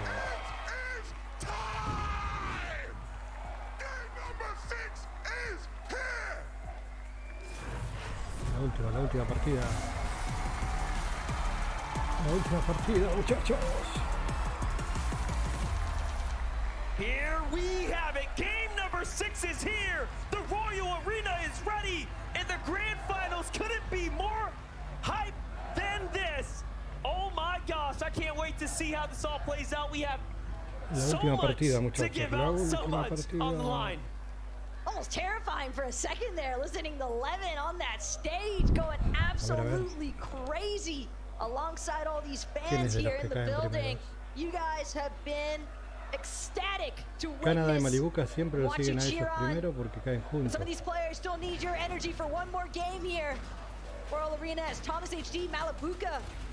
La They última vez murió managed to Malibuca. survive the initial drop, but the damage is still yet to come next. Because La skin que se Malibuca, puso. Thomas, a little bit further away La from skin que se Kanata and puso Malibuca. Agers, they wish to play this one out Esta vez to cayeron give un poquito themselves the separados. best opportunity No se cruzaron, no se possible cruzaron. to work their way up the leaderboard. Could see some action coming back, but for Pixie, cheating, trouble for sure. Pixie already knocked Cheatin though, might have an opportunity here to revive his teammate. They're off to a pretty rough start right now. This is gonna set them back time, resources, and most importantly, damage, as that is the hardest to come by after you start losing these opening moments. But it does make you wonder, why couldn't Kanata and Agers just split racetrack before? Why couldn't they survive a little longer? They clearly played so well when they were able to survive, but that's a story for another time today. It's not for now. necessarily just Kanata and Agers at that point though. Thomas and Malibuca wanted that just as badly as them. And right now, neither side really faring all too well for it. Well, we're gonna have to put a button on it. Grand Finals match 6 is here. Koopa and Miro have an incredible lead over the competition. And that is, of course, the battle for $1 million. But back at the racetrack, there's a little more action going down. Kanata and Agers are on the hunt. I spoke too soon. They want to close this one out in good fashion. NA versus EU all weekend long here. And EU has been the one to pay the price so far, but with both times fully situated here to 2v1, Agers and Kanata close the deal here. Thomas HD left to pick up the pieces. For Agers and Kanata, not a whole lot to grab there off of Malibuca, but at the same time, 4 elimination points is 4 elimination points, and they'll be more than happy to try and take away. Kanata and Agers, though, seeming as if there might have been a little bit of a rise of interference there in that elimination process. I was gonna say, find out where that puts Kanata and Agers. You know, they might just have that late tournament stride comeback. Hey, there's still plenty of money on the line here, a lot to fight for outside of the bragging rights. Video Malibuca Mr. ya Savage, cayó. meanwhile, are fighting up here Ya cayó Malibuca. against Thoric. Y acá And I got the empezó. update. It looks like that puts them at 13th Baleal place. y Not Mr. bad Savage. for a team fully contested. Meanwhile, Badil, though, ¿Quién claps mataron? back onto Thoric. A Toric. Nicely done for Mr. Savage and Badil. If there's ever someone who loves a good box fight, you're definitely going to be looking at the deal here. Kylie for Strokey, also trying to see if they can win their own little mashups here. Deep outside of Steamy Springs territory for Strokey, though. It's a massive Strokey. pump shot. For And Strokey, just Kyle. like that, gonna be forced to take a step back here, leading Kylie on the offensive, but Kylie's got some great... Datus, though, no chance that he's gonna be backing up Stain anytime soon. He's gonna hide behind that tree. 2 versus 1 pressure, and Stain just not able to match up. Strokey and Kylie will win this one for the time being, but Datus might still be able to collect the reboot card, but he's got to be careful that he doesn't get Elim too.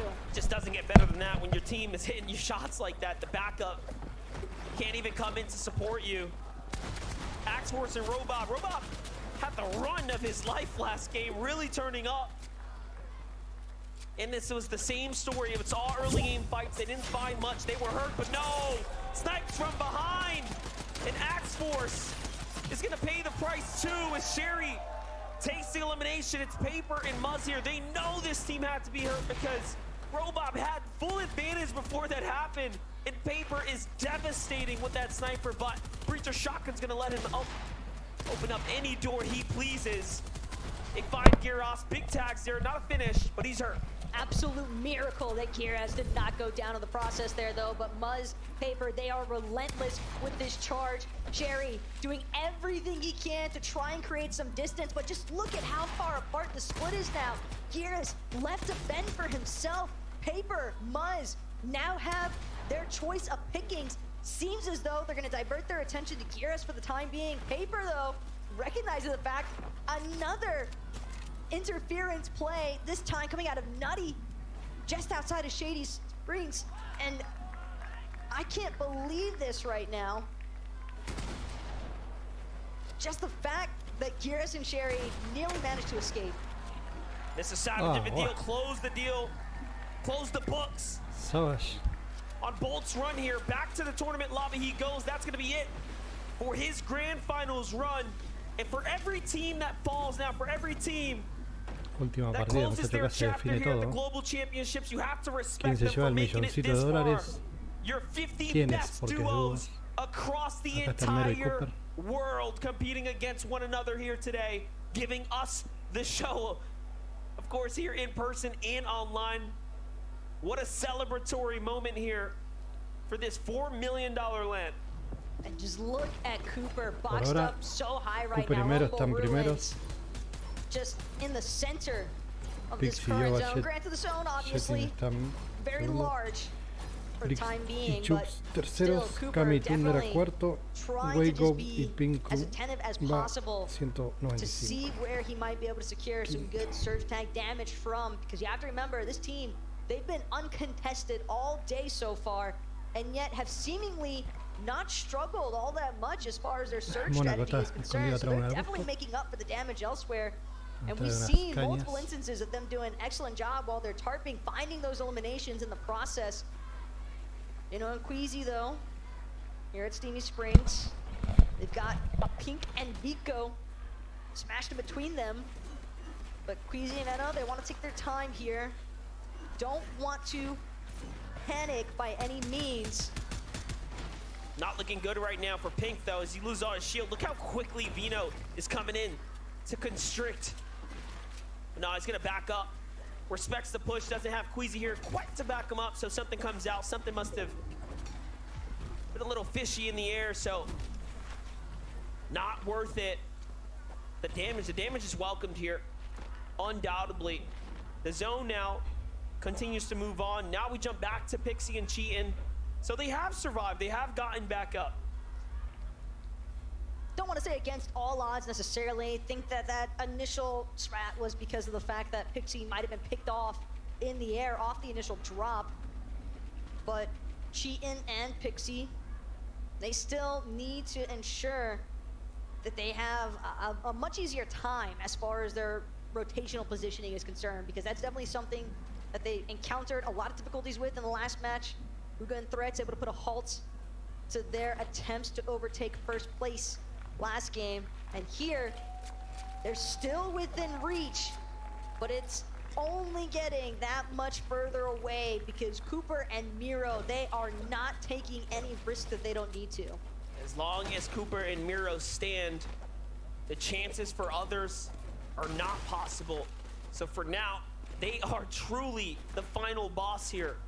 Seti and Cammy, however, will still have a big mountain to climb A lot of eliminations and a huge endgame run, at least somewhere inside the top 3 to snatch up 50 or more points. And we can't forget about Bryce and Chubbs either. I mean, they've been slowly but surely sneaking their way up the leaderboard.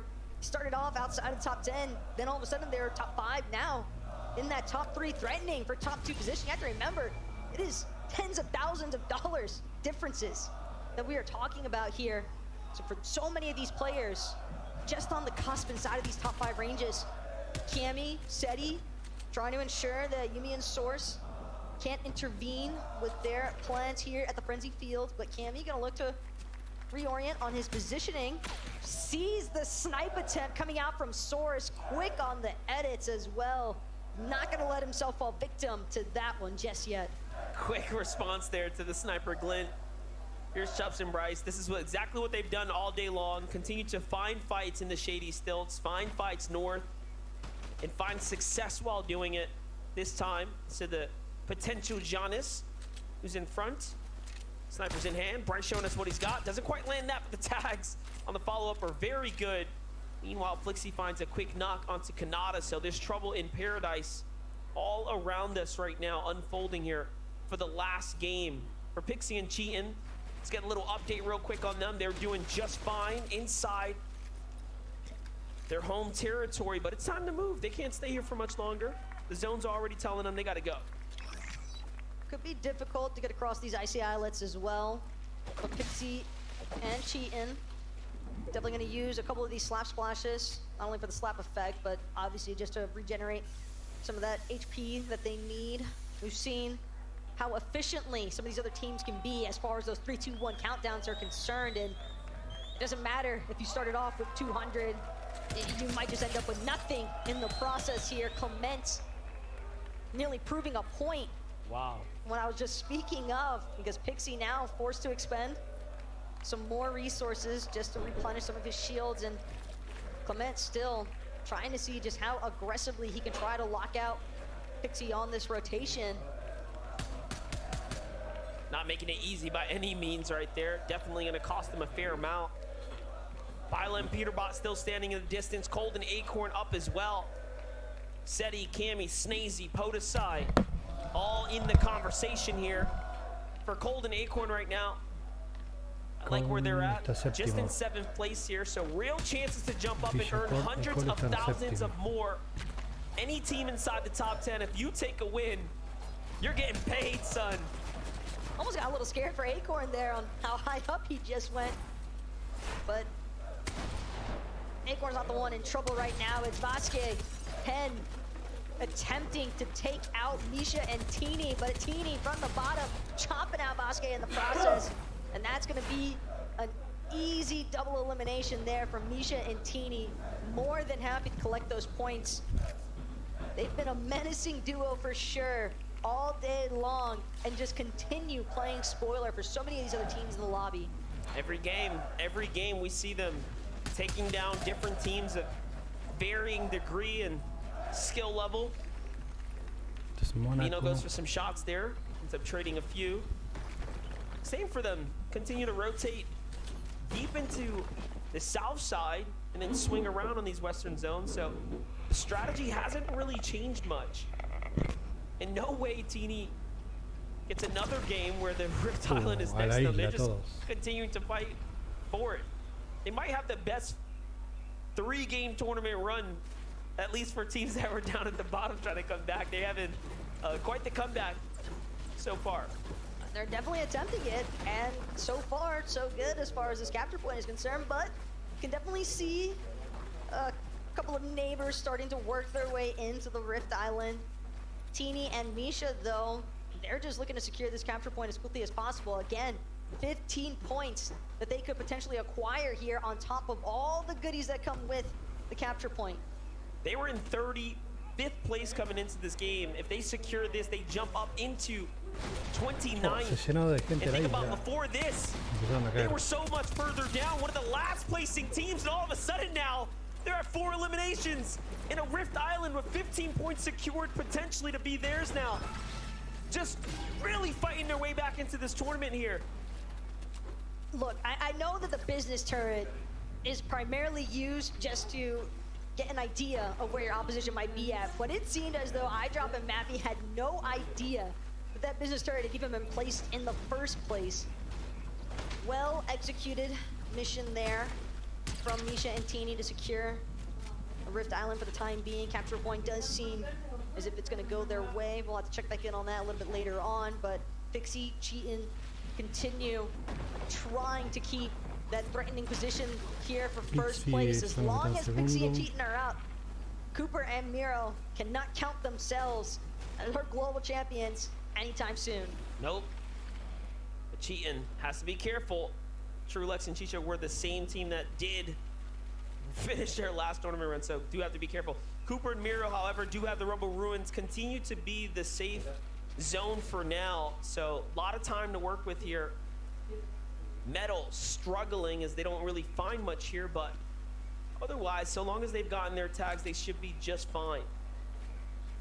And given that they're bound to have spotted out some teams looking to make the rotations in towards this center part of the map, with the way that the zone just continues to pull their direction, but now, finally, they'll be forced to reposition for the first time in a while. And still, it's not too far that they've got to go, but they need to be careful with some of those dips in the elevation. You don't want to get caught out inside any of these jungle trenches. Let's see it. Tayson Mustache on the move now. They have to move in. Zone's going west once again, so we're going to have some very interesting tournament at play. Thomas HD and Malabuka survived the drop somehow, escaping away, remaining back in it. So Thomas actually managed to save Malabuka, get the reboot card, bring him back. And they could be the players that topple the Giants up top. Se van a encontrar con Malabuka y Cooper. I thought they did for a second. I'm not gonna lie. The ambush comes out and Miro puts up a fight already. Now he knows, wait, there was someone lurking underneath us. Be careful. And it's not just anyone that's lurking underneath them. It's Malabuka, it's Thomas. Mira con la skin que está jugando ese. Two EU Titans, well, they might not have had the day that they were hoping for. La skin que tiene Malabuka. They're still gonna look to try and pounce back at least a few positions on that leaderboard. And they could definitely put a devastating stop to Miro and Cooper's run if Miro and Cooper are not careful on their rotation out. But it does seem as though for the time being, Miro and Cooper, they're gonna take a moment here just to collect their thoughts, fully ensure that they've got the proper positioning, proper pathway. Thomas, though, he's tired of waiting. He's just gonna look to charge right through them with that rocket ram. Good shot, though, placed from Miro. And now it's gonna be Thomas. It's gonna be Malabuka looking to try and turn back. Seems as though other teams possibly having caught wind of some of the action taking place here at the Rumble Ruins. And Miro Cooper, they know they've got to keep it moving. They can't afford to get stuck here now. They need to get inside the edge of zone before other teams start trying to lock them out. Here's one of the strengths too. This is their drop. They know exactly how to maneuver it. So great for the time being. And they're just like, hey, look, we have so much surge. Let's just chill out. They go to the boat, they retreat back, go back to the heals that they know are there, and they play it smart. This is really showing that Miro and Cooper want that payday. They want that big check that could be waiting for them. This could be $1 million med kit right here that just keeps them in the game and away from Thomas HD and company. Estos son los, hasta ahora los ganadores de $1 millón de Every dólares. play now matters. Every play so important to the remainder of this game for them. Los ganadores de $1 millón de dólares, los Could muchachitos. potentially give them the ultimate dead side rotation if you think about it, because nobody else is going to be trying to stick around like these two have been. So you can see other teams like Queasy and Veno, they've continued trying to just aggress ever forward into the next zones, but danger from above here. Queasy gonna need a moment just to replenish some of his shields. You know what? Re and Ritual as well. You got to give them so much credit. They are continuing to find eliminations. They may very well be another team fighting for top 3 by the time this is all over. For Pixie and Chi in here, they're just trying to hold on to their second place and fight their way to #1. They've already gotten 2 victory royales. Asking for a third feels near impossible, but it's got to be done if they want to be the global champions. Chi and Pixie running past the team here. Don't go for the peak, but instead play defensively now. It's Gap Zero in the box next door. Another team lands on him. Who is this? It's Yuma. Yumi and Source could pose a huge threat right now for Cheatin and Pixie. Cheatin doesn't exactly have the most ammo to work with right now. It's going to be super dependent on his Maven auto shots to connect. Pixie as well trying to break through builds with this breacher. But it's going to be Source Yumi still just outside of their box. Pixie now trying to see if he can buy his duo a little bit of time here, but they're just caught in between this entire mess. That might have been the biggest mistake right there. They pulled Source into the box, but they are so deathly afraid of losing second place. They are getting pushed back when they could have easily finished the elimination. But this is tournament fear. This is placement fear starting to kick in here. You can almost see the panic. This could be one of the most expensive lessons they learn. I hope they fight back here.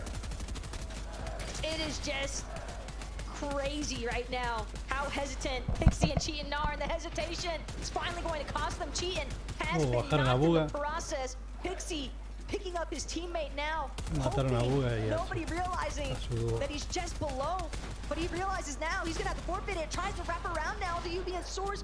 Won't be able to find the breacher shot that he needs though. Down to his last 17 shotgun shells here inside of this breacher. Twin mag not gonna do him much good in such close combat. And Pixie now looking for the full retreat, throwing out metal builds in the process, trying to see if he can get down to the low ground, see if he can hide for a moment in the water here around Eclipse Estate.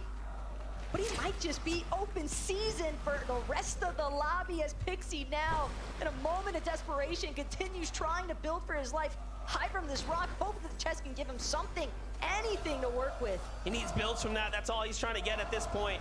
No rocket ram or anything in sight. He's just got to keep going. Vino shuts him down. And down goes Pixie and Cheatin before they can earn any points. And just like that, their tournament run is over. How high can they hold here? As now, Cooper and Miro have the dream run of their lives unfolding before them. But you can see their composure. There's no celebratory factors coming out just yet. They know Bryce, Chubbs, Cammy, Seti, these are teams that could definitely make a resurgence if they're not careful. They want every point possible in this moment, and they might just find it. They've got an excellent spot just outside the edge zone here. Decent amount of ground to cover as well, but Chubbs as a solo, he actually doesn't have Bryce with him. This is a best case scenario for Cooper and Miro. So tough for Chubbs though. Again, hundreds of thousands of dollars on the line here. Life-changing money for Chubbs and Bryce. And their third place spot is standing on shaky ground here. He's by himself, but the smile says it all. He knows there's a chance here. I can still do this. Just gotta play smart. Gotta play to the instincts. Here we go. Rocket Ram comes out. He's off to the air here. Down is gonna land. Potentially on a team. Meanwhile, Miro's in a fight. Continuing to push through this lobby here. Placement points now to be earned. Every team that falls now will push teams closer and closer to more prizing. Keep in mind though, Miro and Cooper, they might just run into Muzz, and Muzz, he lost Paper earlier on. Don't believe he's had an opportunity to look for the reboot either, based on when Paper was picked off. So now Miro in the backside. Merstash in Tayson's box.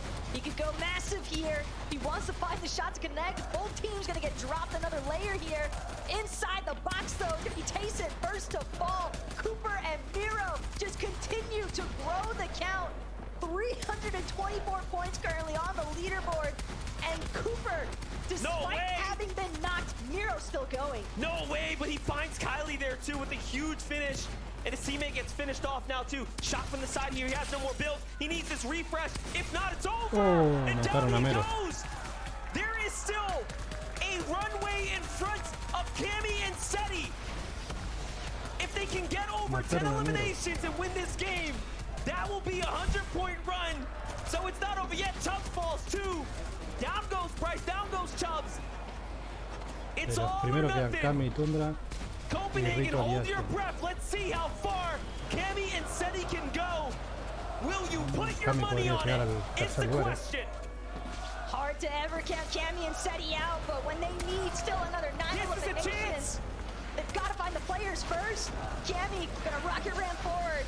Seti soon to follow. Seti though, he's lost his shields entirely as he drops back down with the rest of the lobby. Seti nearly out of the count for real this time. And now Cammy doing what he can to try and back his duo up. SETI will find a brief moment, but it still might not be enough. They need these eliminations. It doesn't matter if they get the placements. Here we go, Cammy on the run right now, trying to find some eliminations. Moneymaker might just be the next one, but another team's next door. Cammy has a decision to make, misses out on the opportunity to find elimination. SETI here, still 22 players in this lobby. Anything can happen right now. Should they just go on a run? Should they go on a streak? Acorn still up, off to the side. Has a solo right now. No builds for Acorn either. It's looking a little dicey here. But Acorn doing everything he can still just to try and see if he can buy himself in cold. Another couple of points, everything matters as far as placements are concerned for some of these other teams. Sure, it might not be first, but it's still the difference between thousands of dollars as far as this leaderboard is concerned. Acorn's gonna try to take a shot from some players on the backside. KVM Rapid looking for his escape. He still has Batman Bugo with him. So many solos and Alanga duos, but the zone is gonna pull back in Acorn's favor. Cammy meanwhile, SETI meanwhile, they're still keeping the charge going. How are they still alive right now? Truly fighting for it. Cammy needs a second here. He's got to drink the slurp juice or at least find a siphon. Something up the two. Trulex, Chiche on the low ground here. Have to continue to fight back. It's all or nothing now. You need everyone here. They have to finish things up. They have to take out the lobby. Earn as much as you can. The chance is theirs. And there you have it. Cammy and SETI will have to fight their way up to earn as much as possible here, but what a run it has been for Cammy and SETI. Rapid and Batman Boogar in front of them. Who will be the next to fall? It is an absolute scramble though throughout the low ground. Teams are just falling all over the place, and it's gonna be finally Cammy, SETI with a little bit of a layer separation here. Other teams in the mid ground. But it's gonna be Blixie first. Blixie nearly putting an end to the Polish run, but instead Cammy, SETI turning around 180, no problem. 3 eliminations now. Trulex, Chicho on the high ground with 6. All of a sudden, trying to make a comeback here. What a tournament run it has been.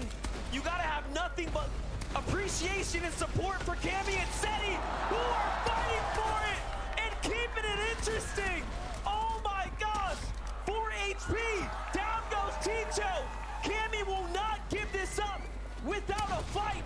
Trulex now coming in. He's hurt. It's a 2v1. What you gonna do? Got a player behind him. Trulex gets broken out here. Cammy still giving him a run for it. 1 build. No builds. 2v1. He's healthier, but there are 2. Cammy goes in. No shot hit. Trulex finds it. Siphon comes through. It's now a 1-on-1, and Trulex wins the game with 9 elims. You gotta love it, but your global champions are here. Miro and Cooper from day 1 getting knocked out of the upper bracket. ¿Qué tal, to standing tall Mero y here Cooper. in day number 3 Primer lugar. our championship Sunday. Your 2023 global champions even. Miro and Cooper. Cooper looked up to Miro, reached out to Miro, asked him to play as his duo, and who would have thought it would have been $1 million coin flip? $1 millón, Mero y Cooper. Excelente. You are our 2023 global champions. Lift that trophy. No sé, Beck, no pasa nada. No pasa nada, Beckcito. Qué capos, Beck. Así hay que jugar, Beck. Así podemos ganar algo, si no jugamos así, Beck, no vamos a ganar nunca un centavo. Qué capo, sí, la verdad. Muy bueno. Everything was for this moment.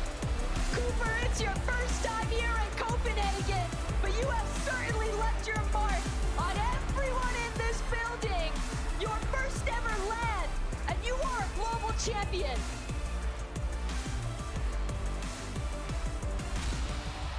The vibes in this room right now are absolutely insane. Congratulations once again, Cooper, Miro, global champions.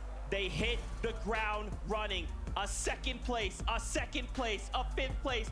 They did not stop Mini Miner Kelly. They had eyes and sight on that trophy. They came into today, they knew what they wanted, and they broke through. What a start for the day for them. What a finish to the day for them. They were almost faultless throughout the entire day. I'm trying to look for things that could have been better. Maybe they could have done that differently. They just popped off. I don't know how they did it. Every single step of the Viste, para competition, nosotros no from hay the nada, early to Rex, no hay mid nada. to late game, Ni un when it centavo came no to dejaron para farming, when nosotros, it se came llevaron to todos estos pibes. engagements, when it came to rotating, they did everything almost Pero perfectly. bueno, cuando aprendamos a jugar así, tal vez nos den un Incredible centavo, aunque to sea. watch this duo Va do a tardar what they como 3 do vidas, best, más o menos. and that is Para mí, ¿no? consistency. What a great storyline for this duo as well. You have the experience Muchachos, of someone like estos me. gringos. I was going to say 5. Let's make that 6. FNCS titles to his name. Of course, picking up Cooper, an underrated, less experienced IGL who has taken the reins and led them to a huge victory by an absolute Y listo, se landslide. salvaron la And vida. we've talked about this throughout Los the muchachos entire ya se weekend. The salvaron. fact that this duo Nosotros tenemos que almost seguir didn't laburando, exist, Beck. that it ¿Qué va a hacer? literally came down to a coin flip. This ¿Qué is le va a a hacer, Beck? story Seguiremos for the vendiendo ages pan and one casero en la that we will esquina. never forget in Fortnite. Today, history is made. And it's not only Cooper and Miro that are global champions, but that is North Muy bien. America. Muy put bueno, muy on bueno. the map. Es muy bueno. From Bueno, muchachos. Invitational going to EU, Hasta the acá estuvimos con global la champions transmisión. will come home to NA. Gracias que nos dejaron Let's repetir take a esto. look at our Ahí está, overall mirá. results, because take a Cooper look primero at the prize 1.000.000, money. This is Cami a Tundra battle for second 650, place. Valiant Rune Cammy and 400, Seti Big coming out Pixie from just outside the top 300. Trulex and Chicho both Y de ahí going para abajo, head to head. 200, And in the 150, final 120, moments 100, of that 80 y game, 50 it was el enough. décimo. Cammy and Seti come out of nowhere and jump up into second. So many people would have said about Cammy and Seti that they need Cami estaba cuarto hasta la 12 última team, right? partida, We mirá. usually have De 12 cuarto games over pasó grand finals. This was a ganar 6 más games. del A lot doble of de lo que people tenía. said, okay, they're not necessarily gonna do Tenía as good 300 because they're y en la not última big partida game llegó a players like we see 650, Weezy mirá. and Veno have. They're not gonna get crazy amounts of Excelente. eliminations. But they've just proved all of those people wrong. They were consistent throughout the whole day, which is exactly what we expect from them. Y Even when Colt zones y were just Akon not estaban in más their arriba, favor today, creo que estaban they still did tercero. very, very well. No, Y we had a bajaron lot of these al northwestern séptimo. zones, and Cammy and Seti made sure to grab that tower every Muy single bien. time so that they were able to be aware Muy and bueno, rotate muchachos. early. And Muy even bueno. though it seemed like they had some Muy issues with Storm buenos. Surge, they did not let that bring them down, and they were able to rotate that into so much good aggression. And my goodness, Bueno, that chicos. Gunner Stinger SMG that Dios we quiere, saw nos vemos Cammy and pronto. Seti use towards the end there was definitely Jugamos such unas a partidas huge pronto. part of their success in game number 6. Gracias, gracias, I wanted to gracias. highlight one other duo on that list. In your 5th place, the Asia region. Saludos ahí a Fai90. Saludos Fai90. Saludos Bexito, saludos Garu. Saludos a Fam que estuvieron ahí con nosotros hoy. Saludos muchachos, saludos a los que estén